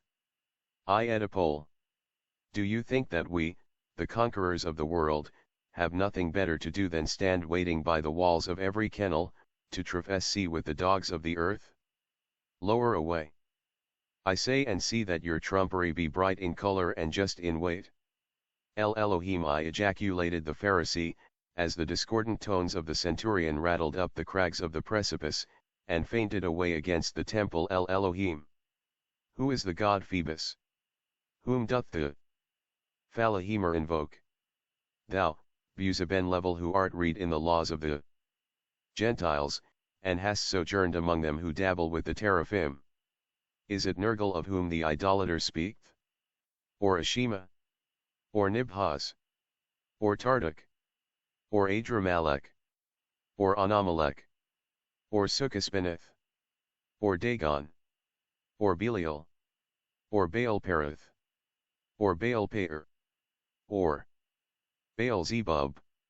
Terribly it is neither, but beware how thou lettest the rope slip too rapidly through thy fingers, for should the wicker-work chance to hang on the projection of yonder crag, there will be a woeful outpouring of the holy things of the sanctuary. By the assistance of some rudely constructed machinery, the heavily laden basket was now carefully lowered down among the multitude, and, from the giddy pinnacle, the Romans were seen gathering confusedly round it, but owing to the vast height and the prevalence of a fog, no distinct view of their operations could be obtained. Half an hour had already elapsed. We shall be too late, sighed the Pharisee, as at the expiration of this period, he looked over into the abyss. We shall be too late. We shall be turned out of office by the Catholim. No more, responded Abel Phittim, no more shall we feast upon the fat of the land, no longer shall our beards be odorous with frankincense, our loins girded up with fine linen from the temple. Raka, swore Ben Levi, Raka, do they mean to defraud us of the purchase money, or, holy Moses, are they weighing the shekels of the tabernacle? They have given the signal at last, cried the Pharisee, they have given the signal at last. Pull away, Abel Phittim. And thou, Buzaben Levi, pull away. For verily the Philistines have either still hold upon the basket, or the Lord hath softened their hearts to place therein a beast of good weight. And the Gizbarim pulled away, while their burthen swung heavily upward through the still increasing mist. SJE*Fahi 4, FC Bushahi. As, at the conclusion of an hour, some object at the extremity of the rope became indistinctly visible, Bushahi, was the exclamation which burst from the lips of Ben Levi. Bushahi. For shame. It is a ram from the thickets of Engedi, and as rugged as the valley of Jehoshaphat. It is a firstling of the flock, said Abel Phittim, I know him by the bleeding of his lips, and the innocent folding of his limbs. His eyes are more beautiful than the jewels of the pectoral, and his flesh is like the honey of Hebron. It is a fatted calf from the pastures of Bashan, said the Pharisee, the heathen have dealt wonderfully with us. Let us raise up our voices in a psalm. Let us give thanks on the sham and on the psaltery, on the harp and on the hugab, on the cithern and on the sackbut. It was not until the basket had arrived within a few feet of the Gizbarim, that a low grunt betrayed to their perception a hog of no common size. Now El Imanu, slowly, and with upturned eyes ejaculated the trio, as, letting go their hold, the emancipated porker tumbled headlong among the Philistines. El Imanul, God be with us, it is the unutterable fish. During the dread reign of cholera in New York, I had accepted the invitation of a relative to spend a fortnight with him in the retirement of his cottage Orney on the banks of the Hudson. We had here around us all the ordinary means of summer amusement, and what with rambling in the woods, sketching, boating, fishing, bathing, music, and books, we should have passed the time pleasantly enough, but for the fearful intelligence which reached us every morning from the populous city. Not a day elapsed which did not bring us news of the decease of some acquaintance. Then, as the fatality increased, we learned to expect daily the loss of some friend. At length we trembled at the approach of every messenger. The very air from the south seemed to us redolent with death. That palsying thought, indeed, took entire possession of my soul. I could neither speak, think, nor dream of anything else. My host was of a less excitable temperament, and, although greatly depressed in spirits, exerted himself to sustain my own. His richly philosophical intellect was not at any time affected by unrealities. To the substances of terror he was sufficiently alive, but of its shadows he had no apprehension. His endeavors to arouse me from the condition of abnormal gloom into which I had fallen, were frustrated, in great measure, by certain volumes which I had found in his library. These were of a character to force into germination whatever seeds of hereditary superstition lay latent in my bosom. I had been reading these books without his knowledge, and thus he was often at a loss to account for the forcible impressions which had been made upon my fancy. Favorite topic with me was the popular belief in omens, a belief which, at this one epoch of my life, I was almost seriously disposed to defend. On this subject we had long and animated discussions, he maintaining the utter groundlessness of faith in such matters, I contending that a popular sentiment arising with absolute spontaneity, that is to say, without apparent traces of suggestion, had in itself the unmistakable elements of truth, and was entitled to much respect. The fact is, that soon after my arrival at the cottage there had occurred to myself an incident so entirely inexplicable, and which had in it so much of the portentous character, that I might well have been excused for regarding it as an omen. It appalled, and at the same time so confounded and bewildered me, that many days elapsed before I could make up my mind to communicate the circumstance to my friend. Near the close of an exceedingly warm day, I was sitting, book in hand, at an open window, commanding, through a long vista of the river banks, a view of a distant hill, the face of which nearest my position had been denuded by what is termed a landslide, of the principal portion of its trees. My thoughts had been long wandering from the volume before me to the gloom and desolation of the neighboring city. Uplifting my eyes from the page, they fell upon the naked face of the hill, and upon an object, upon some living monster of hideous conformation, which very rapidly made its way from the summit to the bottom, disappearing finally in the dense forest below. As this creature first came in sight, I doubted my own sanity, or at least the evidence of my own eyes, and many minutes passed before I succeeded in convincing myself that I was neither mad nor in a dream. Yet when I describe the monster, which I distinctly saw, and calmly surveyed through the whole period of its progress, my readers, I fear, will feel more difficulty in being convinced of these points than even I did myself.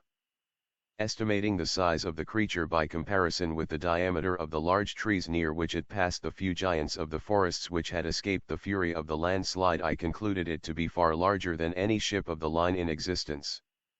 I say ship of the line, because the shape of the monster suggested the idea the hull of one of our 74s might convey a very tolerable conception of the general outline. The mouth of the animal was situated at the extremity of a proboscis some 60 or 70 feet in length, and about as thick as the body of an ordinary elephant. Near the root of this trunk was an immense quantity of black shaggy hair, more than could have been supplied by the coats of a score of buffaloes, and projecting from this hair downwardly and laterally, sprang two gleaming tusks not unlike those of the wild boar, but of infinitely greater dimension. Extending forward, parallel with the proboscis, and on each side of it, was a gigantic staff, 30 or 40 feet in length, formed seemingly of pure crystal, and in shape a perfect prism. It reflected in the most gorgeous manner the rays of the declining sun. The trunk was fashioned like a wedge with the apex to the earth. From it there were outspread two pairs of wings, each wing nearly 100 yards in length, one pair being placed above the other, and all thickly covered with metal scales, each scale apparently some 10 or 12 feet in diameter. I observed that the upper and lower tiers of wings were connected by a strong chain. But the chief peculiarity of this horrible thing was the representation of a DEAWS head, which covered nearly the whole surface of its breast, and which was as accurately traced in glaring white upon the dark ground of the body, as if it had been there carefully designed by an artist.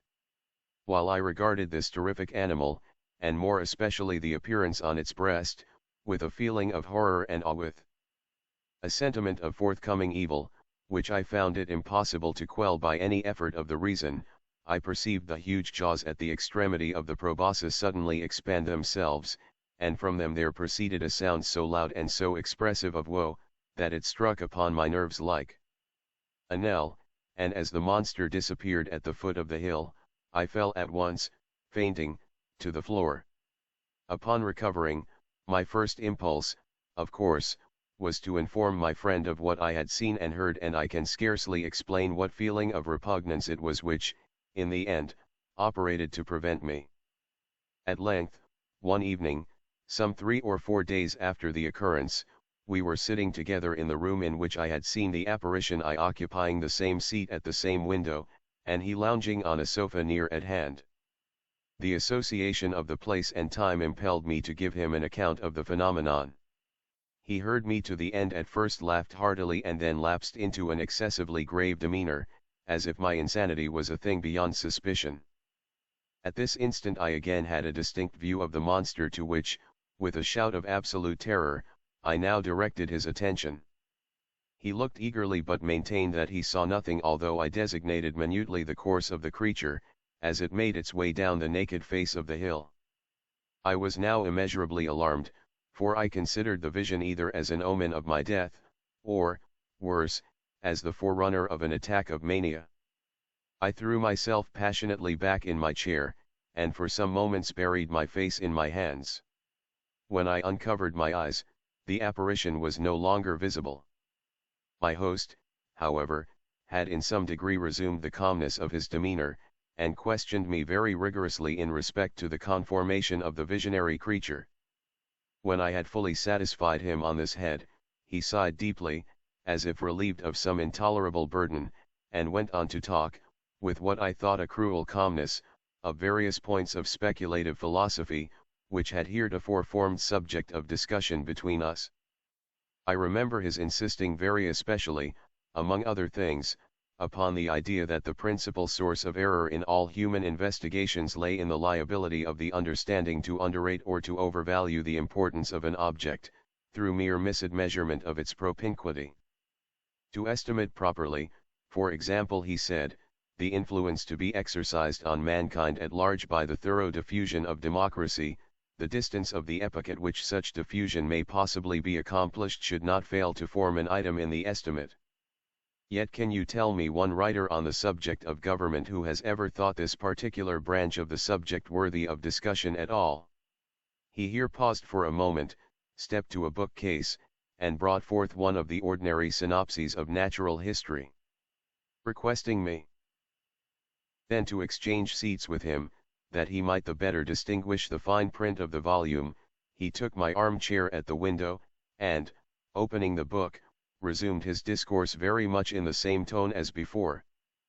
But Fgr your exceeding minuteness, he said, fin describing the monster, I might never have had it in my power to demonstrate to you what it was. In the first place, let me read to you a schoolboy account of the genus Sphinx, of the family Crepuscularia, of the order Lepidoptera, of the class of Insectae or insects. The account runs thus: two membranous wings covered with little colored scales of metallic appearance, mouth forming a rolled proboscis, produced by an elongation of the jaws, upon the sides of which are found the rudiments of mandibles and downy palpi, the inferior wings retained to the superior by a stiff hair, antenna in the form of an elongated club, prismatic, abdomen pointed. The death's-headed sphinx has occasioned much terror among the vulgar, at times, by the melancholy kind of cry which it utters, and the insignia of death which it wears upon its corslet. He here closed the book and leaned forward in the chair, placing himself accurately in the position which I had occupied at the moment of beholding the monster.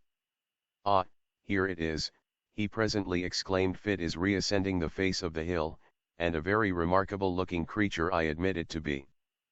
Still, it is by no means so large or so distant as you imagined it, for the fact is that, as it wriggles its way up this thread, which some spider has wrought along the window sash, I find it to be about the 16th of an inch in its extreme length, and also about the 16th of an inch distant from the pupil of my eye. Ce grand malha, de ne pouvoir être seul. La Bruyere, it was well said of a certain German book that lasts sich nicht lesen, it does not permit itself to be read. There are some secrets which do not permit themselves to be told. Men die nightly in their beds, wringing the hands of ghostly confessors, and looking them piteously in the eyes die with despair of heart and convulsion of throat, on account of the hideousness of mysteries which will not suffer themselves to be revealed. Now and then, alas, the conscience of man takes up a burden so heavy in horror that it can be thrown down only into the grave. And thus the essence of all crime is undivulged. Not long ago, about the closing in of an evening in autumn, I sat at the large bow window of the D Coffee House in London. For some months I had been ill in health, but was now convalescent, and, with returning strength, found myself in one of those happy moods which are so precisely the converse of ennui, moods of the keenest aptency, when the film from the mental vision departs the YJJT4SJTAJEV end. The intellect, electrified, surpasses as greatly its everyday condition, as does the vivid yet candid reason of Leibniz, the mad and flimsy rhetoric of Gorgias. Merely to breathe was enjoyment, and I derived positive pleasure even from many of the legitimate sources of pain. I felt a calm but inquisitive interest in everything. With a cigar in my mouth and a newspaper in my lap, I had been amusing myself for the greater part of the afternoon, now in poring over advertisements, now in observing the promiscuous company in the room, and now in peering through the smoky panes into the street. This latter is one of the principal thoroughfares of the city, and had been very much crowded during the whole day. But, as the darkness came on, the throng momently increased, and, by the time the lamps were well lighted, two dense and continuous tides of population were rushing past the door. At this particular period of the evening I had never before been in a similar situation, and the tumultuous sea of human heads filled me, therefore, with a delicious novelty of emotion. I gave up, at length, all care of things within the hotel, and became absorbed in contemplation of the scene without. At first my observations took an abstract and generalizing turn. I looked at the passengers in masses, and thought of them in their aggregate relations. Soon, however, I descended to details, and regarded with minute interest the innumerable varieties of figure, dress, air, gait, visage, and expression of countenance. By far the greater number of those who went by had a satisfied, business-like demeanor, and seemed to be thinking only of making their way through the press. Their brows were knit, and their eyes rolled quickly. When pushed against by fellow wayfarers they evinced no symptom of impatience, but adjusted their clothes and hurried on. Others, still a numerous class, were restless in their movements, had flushed faces, and talked and gesticulated to themselves, as if feeling in solitude on account of the very denseness of the company around. When impeded in their progress, these people suddenly ceased muttering, but redoubled their gesticulations, and awaited, with an absent and overdone smile upon the lips, the course of the persons impeding them. If jostled, they bowed profusely to the jostlers, and appeared overwhelmed with confusion. There was nothing very distinctive about these two large classes beyond what I have noted. Their habiliments belonged to that order which is pointedly termed the decent. They were undoubtedly noblemen, merchants, attorneys, tradesmen, stock jobbers, the eupatrids and the commonplaces of society, men of leisure and men actively engaged in affairs of their own, conducting business upon its own responsibility. They did not greatly excite my attention. The tribe of clerks was an obvious one, and here I discerned two remarkable divisions. There were the junior clerks of flash houses, young gentlemen with tight coats, bright boots, well-oiled hair, and supercilious lips. Setting aside a certain dapperness of carriage, which may be termed deschism for want of a better word, the manner of these persons seemed to be an exact facsimile of what had been the perfection of bon ton about 12 or 18 months before. They wore the cast-off graces of the gentry, and this, I believe, involves the best definition of the class. The division of the upper clerks of staunch firms, or of the steady old fellows, it was not possible to mistake. These were known by their coats and pantaloons of black or brown, made to sit comfortably, with white cravats and waistcoats, broad solid-looking shoes, and thick hose or gaiters. They had all slightly bald heads, from which the right ears, long used to pen-holding, had an odd habit of standing off on end. I observed that always removed or settled their hats with both hands, and wore watches, with short gold chains of a substantial and ancient pattern. Theirs was the affectation of respectability, if indeed there be an affectation so honorable. There were many individuals of dashing appearance, whom I easily understood, as belonging to the race of swell pickpockets, with which all FFMTDTI are infitted. I watched gentry with much inquisitiveness, and found it difficult to imagine how they should ever be mistaken for gentlemen by gentlemen themselves. Their voluminousness of wristband, with an air of excessive frankness, should betray them at once. The gamblers, of whom I descried not a few, were still more easily recognizable. They wore every variety of dress, from that of the desperate thimble-rig bully, with velvet waistcoat, fancy neckerchief, gilt chains, and filigreed buttons, to that of the scrupulously inornate clergyman, than which nothing could be less liable to suspicion. Still all were distinguished by a certain sodden swarthiness of complexion, a filmy dimness of eye, and pallor, and compression of lip. There were two other traits, moreover, by which I could always detect them, a guarded lowness of tone in conversation, and a more than ordinary extension of the thumb in a direction at right angles with the fingers. Very often, in company with these sharpers, I observed an order of men somewhat different in habits, but still birds of a kindred feather. They may be defined as the gentlemen who live by their wits. They seem to prey upon the public in two battalions, that of the dandies and that of the military men. Of the first grade the leading features are long locks and smiles, of the second, frogged coats and frowns. Descending in the scale of what is termed gentility, I found darker and deeper themes for speculation. I saw Jew peddlers, with hawk eyes flashing from countenances whose every other feature wore only an expression of abject humility, sturdy professional street beggars scowling upon mendicants of a better stamp, whom despair alone had driven forth into the night for charity, feeble and ghastly invalids, upon whom death had placed a sure hand, and who sidled and tottered through the mob, looking every one beseechingly in the face, as if in search of some chance consolation, some lost hope, modest young girls returning from long and late labor to a cheerless home, and shrinking more tearfully than indignantly from the glances of ruffians, whose direct contact, even, could not be avoided, women of the town of all kinds and of all ages, the unequivocal beauty in the prime of her womanhood, putting one in mind of the statue in Lucian, with the surface of Parian marble, and the interior filled with filth, the loathsome and utterly lost leper in rags, the wrinkled, jeweled, and paint-begrimed beldam, making a last effort at youth, the mere child of immature form, yet, from long association, an adept in the dreadful coquetries of her trade, and burning with a rabid ambition to be ranked the equal of her elders in vice, drunkards innumerable and indescribable, some in shreds and patches, reeling, inarticulate, with bruised visage and lack-luster eyes, some in whole although filthy garments, with a slightly unsteady swagger, thick sensual lips, and hearty-looking rubicund faces, others clothed in materials which had once been good, and which now were scrupulously well-brushed men who walked with a more than naturally firm and springy step, but whose countenances were fearfully pale, whose eyes were hideously wild and red, and who clutched with quivering fingers, as they strode through the crowd, at every object which came within their reach.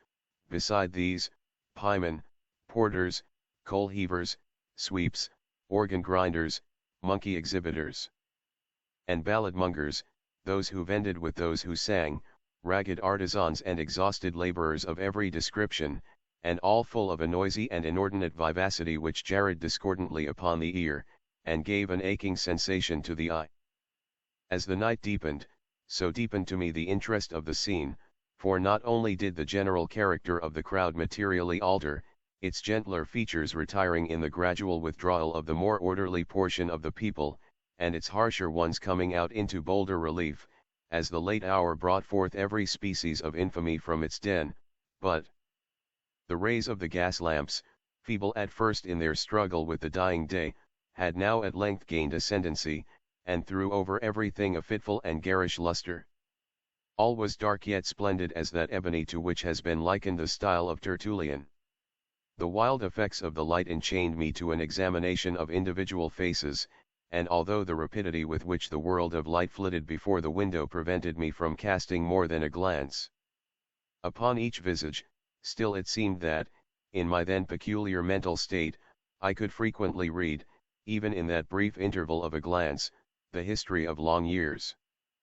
With my brow to the glass, I was thus occupied in scrutinizing the mob, when suddenly there came into view a countenance, that of a decrepit old man, some 65 or 70 years of age, a countenance which at once arrested and absorbed my whole attention, on account of the absolute idiosyncrasy of its expression.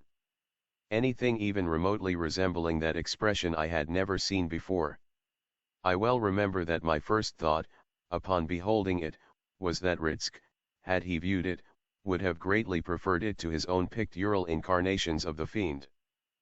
As I endeavored, during the brief minute of my original survey, to form some analysis of the meaning conveyed, there arose confusedly and paradoxically within my mind, the ideas of vast mental power, of caution, of penuriousness, of avarice, of coolness, of malice, of bloodthirstiness, of triumph, of merriment, of excessive terror, of supreme despair.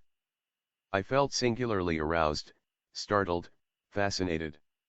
How wild a history, I said to myself, written within that bosom. Then came a craving desire to keep the man in view, to know more of him.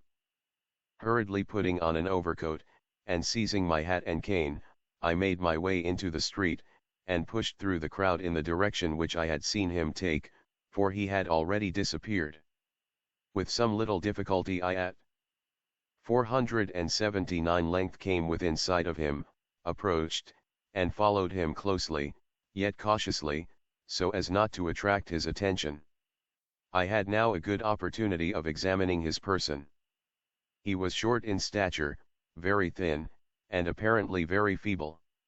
His clothes, generally, were filthy and ragged, but as he came, now and then, within the strong glare of a lamp, I perceived that his linen, although dirty, was of beautiful texture, and my vision deceived me, or, through a rent in a closely toned and evidently second-handed rock layer which enveloped him, I caught a glimpse both of a diamond and of a dagger. These observations heightened my curiosity, and I resolved to follow the stranger whithersoever he should go. It was now fully nightfall, and a thick humid fog hung over the city, soon ending in a settled and heavy rain. This change of weather had an odd effect upon the crowd, the whole of which was at once put into new commotion, and overshadowed by a world of umbrellas. The waver, the jostle, and the hum increased in a tenfold degree. For my own part, I did not much regard the rain, the lurking of an old fever in my system rendering the moisture somewhat too dangerously pleasant. Tying a handkerchief about my mouth, I kept on. For half an hour the old man held his way with difficulty along the great thoroughfare, and I here walked close at his elbow through fear of losing sight of him. Never once turning his head to look back, he did not observe me. By and by he passed into a cross street, which, although densely filled with people, was not quite so much thronged as the main one he had quitted. Here a change in his demeanor became evident. He walked more slowly and with less object than before, more hesitatingly. He crossed and recrossed the way repeatedly, without apparent aim, and the press was still so thick, that, at every such movement, I was obliged to follow him closely. The street was a narrow and long one, and his course lay within it for nearly an hour, during which the passengers had gradually diminished to about that number which is ordinarily seen at noon on Broadway near the Park. So vast a difference is there between a London populace and that of the most frequented American city. A second turn brought us into a square, brilliantly lighted, and overflowing with life. The old manner of the stranger reappeared. His chin fell upon his breast, while his eyes rolled wildly from under his knit brows, in every direction, upon those who hemmed him in. He urged his way steadily and perseveringly. I was surprised, however, to find, upon his having made the circuit of the square, that he turned and retraced his steps. Still more was I astonished to see him repeat the same walk several times, once nearly detecting me as he came round with a sudden movement. In this exercise he spent another hour, at the end of which we met with far less interruption from passengers than at first. The rain fell fast, the air grew cool, and the people were retiring to their homes. With a gesture of impatience, the wanderer passed into a by-street comparatively deserted. Down this, some quarter of a mile long, he rushed with an activity I could not have dreamed of seeing in one so aged, and which put me to much trouble in pursuit. A few minutes brought us to a large and busy bazaar, with the localities of which the stranger appeared well acquainted, and where his original demeanor again became apparent, as he forced his way to and fro, without aim, among the host of buyers and sellers. During the hour and a half, or thereabouts, which we passed in this place, it required much caution on my part to keep him within reach without attracting his observation. Luckily I wore a pair of caoutchouc overshoes, and could move about in perfect silence. At no moment did he see that I watched him. He entered shop after shop, priced nothing, spoke no word, and looked at all objects with a wild and vacant stare. I was now utterly amazed at his behavior, and firmly resolved that we should not part until I had satisfied myself in some measure respecting him. A loud-toned clock struck 11, and the company were fast deserting the bazaar. A shopkeeper, in putting up a shutter, jostled the old man, and at the instant I saw a strong shudder come over his frame. He hurried into the street, looked anxiously around him for an instant, and then ran with incredible swiftness through many crooked and peopleless lanes, until we emerged once more upon the great thoroughfare whence we had started, the street of the D Hotel. It no longer wore, however, the same aspect. It was still brilliant with gas, but the rain fell fiercely, and there were few persons to be seen. The stranger grew pale. He walked moodily some paces up the once populous avenue, then, with a heavy sigh, turned in the direction of the river, and, plunging through a great variety of devious ways, came out, at length, in view of one of the principal theatres. It was about being closed, and the audience were thronging from the doors. I saw the old man gasp as if for breath while he threw himself amid the crowd, but I thought that the intense agony of his countenance had, in some measure, abated. His head again fell upon his breast, he appeared as I had seen him at first. I observed that he now took the course in which had gone the greater number of the audience, but, upon the whole, I was at a loss to comprehend the waywardness of his actions. As he proceeded, the company grew more scattered, and his old uneasiness and vacillation were resumed. For some time he followed closely a party of some 10 or 12 roisterers, but from this number one by one drop off, until 3 only remained together, in a narrow and gloomy lane, little frequented. The stranger paused, and, for a moment, seemed lost in thought, then, with every mark of agitation, pursued rapidly a route which brought us to the verge of the city, amid regions very different from those we had hitherto traversed. It was the most noisome quarter of London, where everything wore the worst impress of the most deplorable poverty, and of the most desperate crime. By the dim light of an accidental lamp, tall, antique, worm-eaten, wooden tenements were seen tottering to their fall, in directions so many and capricious, that scarce the semblance of a passage was discernible between them. The paving stones lay at random, displaced from their beds by the rankly growing grass. Horrible filth festered in the dammed-up gutters. The whole atmosphere teemed with desolation.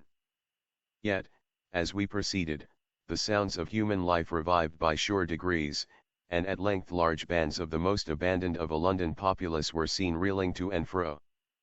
The spirits of the old man again flickered up, as a lamp which is near its death hour. Once more he strode onward with elastic tread. Suddenly a corner was turned, a blaze of light burst upon our sight, and we stood before one of the huge suburban temples of intemperance, one of the palaces of the fiend, Jinn. It was now nearly daybreak, but a number of wretched inebriates still pressed in and out of the flaunting entrance. With a half-shriek of joy the old man forced a passage within, resumed at once his original bearing, and stalked backward and forward, without apparent object, among the throng. He had not been thus long occupied, however, before a rush to the doors gave token that the host was closing them for the night. It was something even more intense than despair that I then observed upon the countenance of the singular being whom I had watched so pertinaciously. Yet he did not hesitate in his career, but, with a mad energy, retraced his steps at once, to the heart of the mighty London. Long and swiftly he fled, while I followed him in the wildest amazement, resolute not to abandon a scrutiny in which I now felt an interest all-absorbing. The sun arose while we proceeded, and, when we had once again reached that most thronged mart of the populous town, the street of the D. Hotel, it presented an appearance of human bustle and activity scarcely inferior to what I had seen on the evening before. And here, long, amid the momently increasing confusion, did I persist in my pursuit of the stranger. But, as usual, he walked to and fro, and during the day did not pass from out the turmoil of that street. And, as the shades of the second evening came on, I grew wearied unto death, and, stopping fully in front of the wanderer, gazed at him steadfastly in the face. He noticed me not, but resumed his solemn walk, while I, ceasing to follow, remained absorbed in contemplation. "This old man," I said at length, "the type and the genius of deep crime. He refuses to be alone. He is the man of the crowd. It will be in vain to follow, for I shall learn no more of him, nor of his deeds. The worst heart of the world is a grosser book than the Hortulus Animus, and perhaps it is but one of the great mercies of God that *er last sic nicht lesen, the Hortulus Anim cum Horatii unctis eoquibus supereditus of Grieninger. A tale with a moral con tal que las costumbres de un autor, says Don Tomás de las Torres, in the preface to his amatory poems, son puras y castas, importo muy poco que no son igualmente severas sus obras, meaning, in plain English, that, provided the morals of an author are pure, personally, it signifies nothing what are the morals of his books. We presume that Don Tomás is now in purgatory for the assertion. It would be a clever thing, too, in the way of poetical justice, to keep him there until his amatory poems get out of print, or are laid definitely upon the shelf through lack of readers. Every fiction should have a moral, and what is more to the purpose, the critics have discovered that every fiction has. Philip Melanchthon, some time ago, wrote a commentary upon the Batrachomyomachia, and proved that the poet's object was to excite a distaste for sedition. Pierre Lotstain, going a step farther, shows that the intention was to recommend to young men temperance in eating and drinking. Just so, too, Jacobus Hugo has satisfied himself that, by Euenus, Homer meant to insinuate John Calvin, by Antinous, Martin Luther, by the Lodophagi, Protestants in general, and, by the Harpies, the Dutch. Our more modern scholiasts are equally acute. These fellows demonstrate a hidden meaning in the Antediluvians, a parable in Powhatan, new views in Cock Robin, and transcendentalism in Hop o' my Thumb.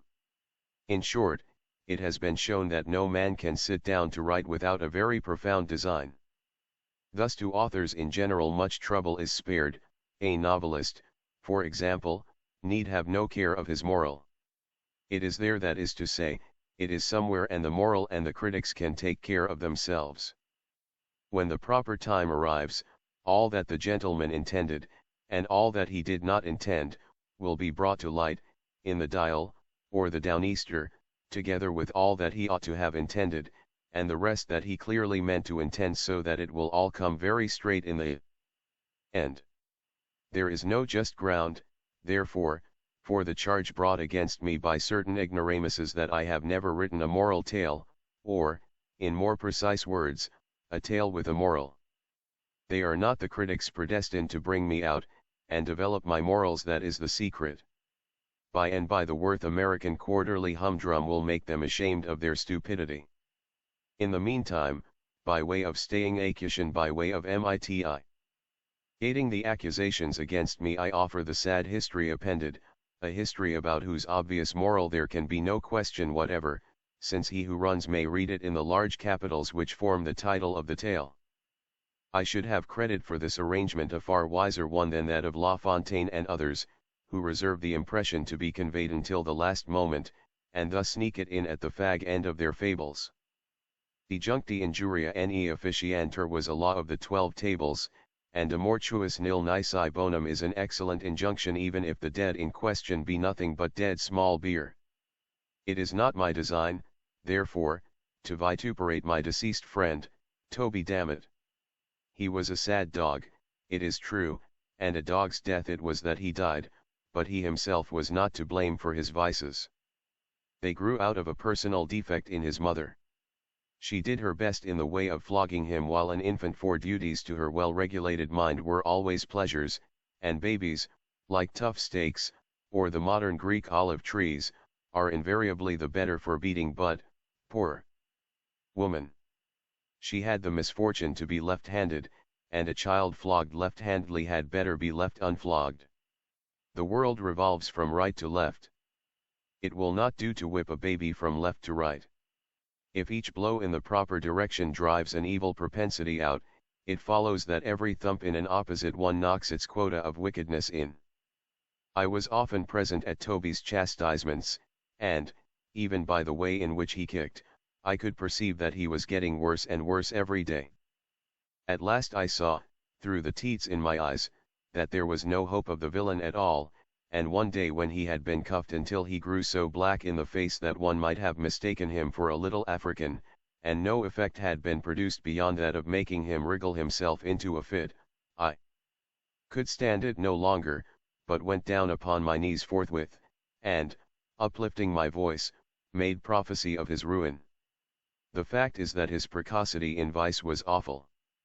At 5 months of age he used to get into such passions that he was unable to articulate. At 6 months, I caught him gnawing a pack of cards. At 7 months he was in the constant habit of catching and kissing the female babies. At 8 months he peremptorily refused to put his signature to the temperance pledge. Thus he went on increasing in iniquity, month after month, until, at the close of the first year, he not only insisted upon wearing mustaches, but had contracted a propensity for cursing and swearing, and for backing his assertions by bets.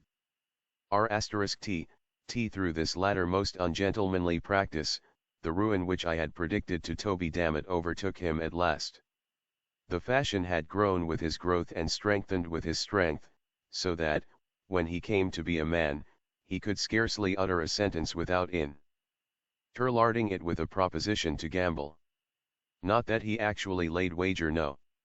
I will do my friend the justice to say that he would as soon have laid eggs. With him the thing was a mere formula, nothing more. His expressions on this head had no meaning attached to them whatever. They were simple if not altogether innocent expletives, imaginative phrases wherewith to round off a sentence.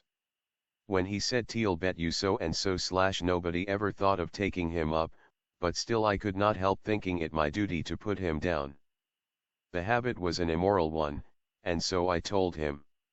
It was a vulgar one, this I begged him to believe. It was discountenanced by society, here I said nothing but the truth. It was forbidden by Act of Congress, here I had not the slightest intention of telling a lie. I remonstrated, but to no purpose. I demonstrated in vain. I entreated, he smiled. I implored, he laughed. I preached, he sneered. I threatened, he swore. I kicked him, he called for the police. I pulled his nose, he blew it, and offered to bet the devil his head that I would not venture to try that experiment again.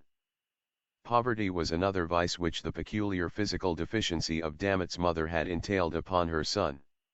He was detestably poor, and this was the reason, no doubt, that his expletive expressions about betting seldom took a pecuniary turn. I will not be bound to say that I ever heard him make use of such a figure of speech as 111 bet you $1. It was usually 111 bet you what you please, or 111 bet you what you dare, or 111 bet you a trifle, or else, more significantly still, bet the devil my head. This latter form seemed to please him best, perhaps because it involved the least risk, for Dammit had become excessively parsimonious. Had anyone taken him up, his head was small, and thus his loss would have been small too. But these are my own reflections, and I am by no means sure that I am right in attributing them to him. At all events the phrase in question grew daily in favor, notwithstanding the gross impropriety of a man betting his brains like bank notes, but this was a point which my friend's perversity of disposition would not permit him to comprehend. In the end, he abandoned all other forms of wager, and gave himself up to bet the devil my head with a pertinacity and exclusiveness of devotion that displeased not less than it surprised me. I am always displeased by circumstances for which I cannot account. Mysteries force a man to think, and so injure his health. The truth is, there was something in the air with which Mr. Dammit was wont to give utterance to his offensive expression, something in his manner of enunciation which at first interested, and afterward made me very uneasy, something which, for want of a more definite term at present, I must be permitted to call, but which Mr. Coleridge would have called mystical, Mr. Kant pantheistical, Mr. Carlyle schweistical, and Mr. Emerson H3 reperquisitistical. I began not to like it, and Mr. Dammit's soul was in a perilous state. I resolved to bring ai Midocums into play to save it. I vowed to serve him as Street Patrick, in the Irish Chronicle, is said to have served the toad, that is to say, awaken him to a sense of his situation. I addressed myself to the task forthwith. Once more I betook myself to remonstrance. Again I collected my energies for a final attempt at expostulation. When I had made an end of my lecture, Mr. Dammit indulged himself in some very equivocal behavior. For some moments he remained silent, merely looking me inquisitively in the face. Presently he threw his head to one side, and elevated his eyebrows to a great extent. Then he spread out the palms of his hands and shrugged up his shoulders. Then he winked with the right eye. Then he repeated the operation with the left. Then he shut them both up very tight. Then he opened them both so very wide that I became seriously alarmed for the consequences. Then, applying his thumb to his nose, he thought proper to make an indescribable movement with the rest of his fingers. Finally, setting his arms akimbo, he condescended to reply. I can call to mind only the heads of his discourse. He would be obliged to me if I would hold my tongue. He wished none of my advice. He despised all my insinuations. He was old enough to take care of himself. Did I still think him baby, Dammit? Did I mean to say anything against his character? Did I intend to insult him? Was I a fool? Was my maternal parent aware, in a word, of my absence from the domiciliary residence?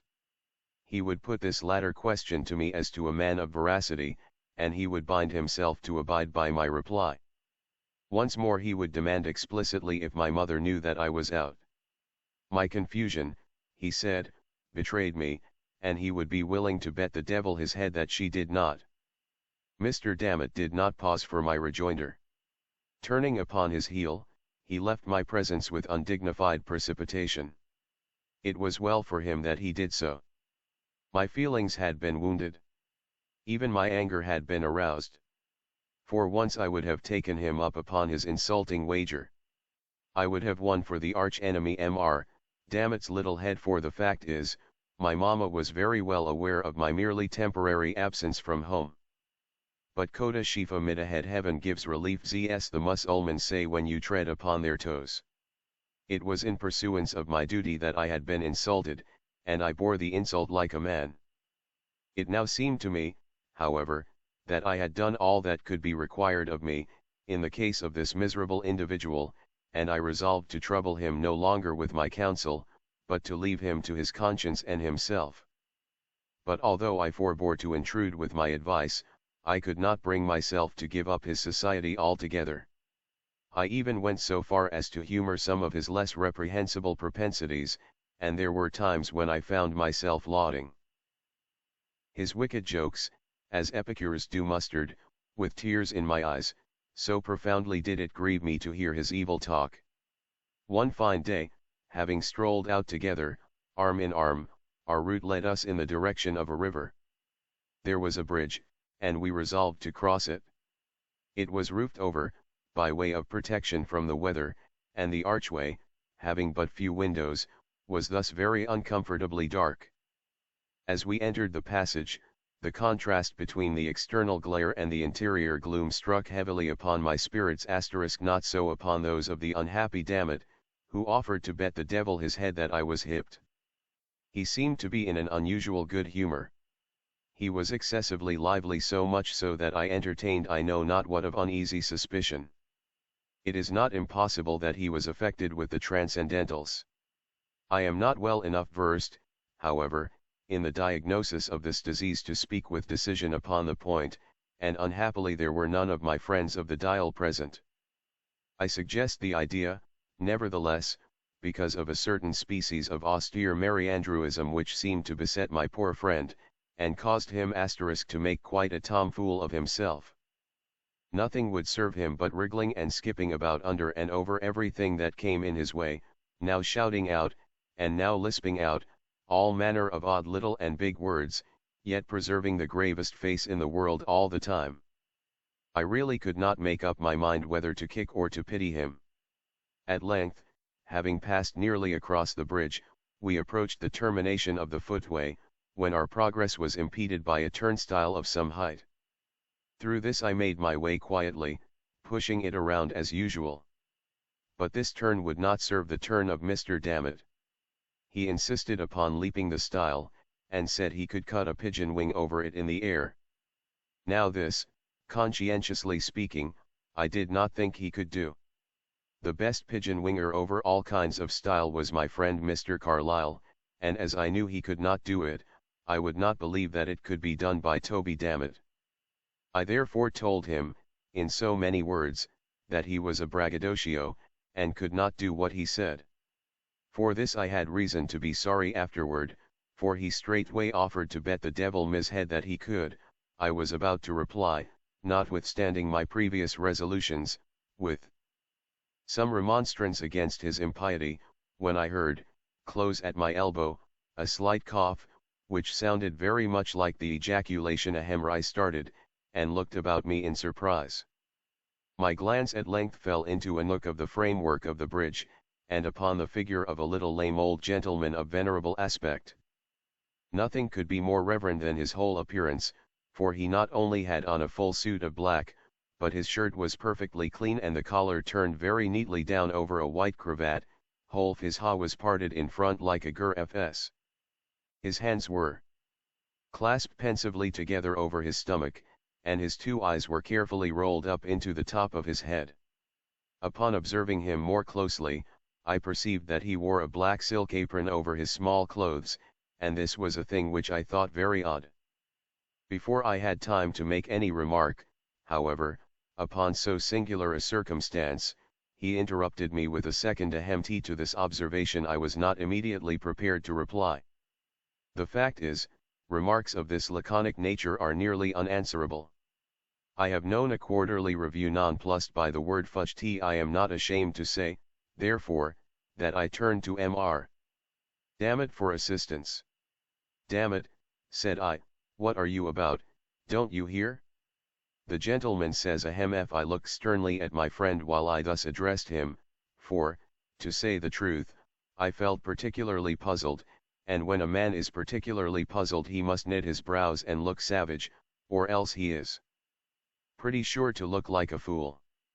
Dammit, observed I, although this sounded very much like an oath, than which nothing was further from my thoughts. Dammit, I suggested. The gentleman says ahem. I do not attempt to defend my remark on the score of profundity. I did not think it profound myself, but I have noticed that the effect of our speeches is not always proportionate with their importance in our own eyes, and if I had shot Mr. D through and through with a Paix Hans bomb, or knocked him on the head with the poets and poetry of America, he could hardly have been more discomfited than when I addressed him with those simple words, "Damn it, what are you about? Don't you hear? The gentlemen say ahem f." "You don't say so," gasped he at length, after turning more colors than a pirate runs up, one after the other, when chased by a man of war. "Are you quite sure he said that? Well, at all events I am in for it now, and may as well put a bold face upon the matter. Here goes." Then ahem I at this the little old gentleman seemed pleased, God only knows why.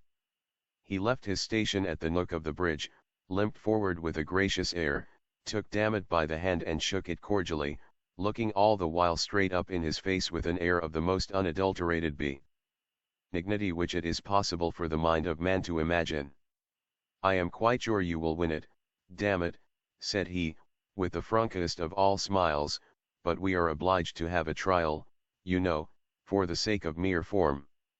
"Ahem," replied my friend, taking off his coat, with a deep sigh, tying a pocket handkerchief around his waist, and producing an unaccountable alteration in his countenance by twisting up his eyes and bringing down the corners of his mouth. "Ahem l and ahem," said he again, after a pause, and not another word more than ahem, did I ever know him to say after that. Hal, thought I, without expressing myself aloud, his is quite a remarkable silence on the part of Toby Dammit, and is no doubt a consequence of his verbosity upon a previous occasion. One extreme induces another. I wonder if he has forgotten the many unanswerable questions which he propounded to me so fluently on the day when I gave him my last lecture? At all events, he is cured of the transcendentals. Ahem. Here replied Toby, just as if he had been reading my thoughts, and looking like a very old sheep in a reverie. The old gentleman now took him by the arm, and led him more into the shade of the bridge a few paces back from the turnstile. "My good fellow," said he, "make it a point of conscience to allow you this much run. Wait here, till I take my place by the stile, so that I may see whether you go over it handsomely and transcendentally, and don't omit any flourishes of the pigeon wing. A mere form, you know. I will say 1, 2, 3, and away. Mind you start at the word away." Here he took his position by the stile, paused a moment as if in profound reflection, then looked up and, I thought, smiled very slightly, then tightened the strings of his apron, then took a long look at Dammit, and finally gave the word. As agreed upon 1, 2, 3 and away I punctually at the word away, my poor friend set off in a strong gallop. The stile was not very high, like Mr. Lord's, nor yet very low, like that of Mr. Lord's reviewers, but upon the whole I made sure that he would clear it. And then what if he did not? Ah, that was the question. What if he did not? What right, said I, had the old gentleman to make any other gentleman jump? The little old dot and carry one. Who is K? If he asks me to jump, I won't do it, that's flat, and I don't care who. The devil he tsj. The bridge, as I say, was arched and covered in a very ridiculous manner, and there was a most uncomfortable echo about it at all times, an echo which I never before so particularly observed as when I uttered the 4 last words of my remark.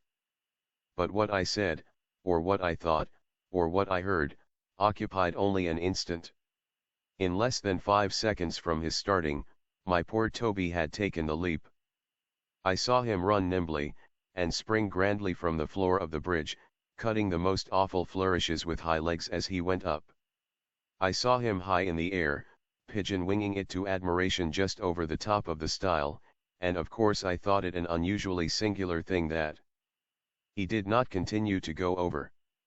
But the whole leap was the affair of a moment, and, before I had a chance to make any profound reflections, down came Mr.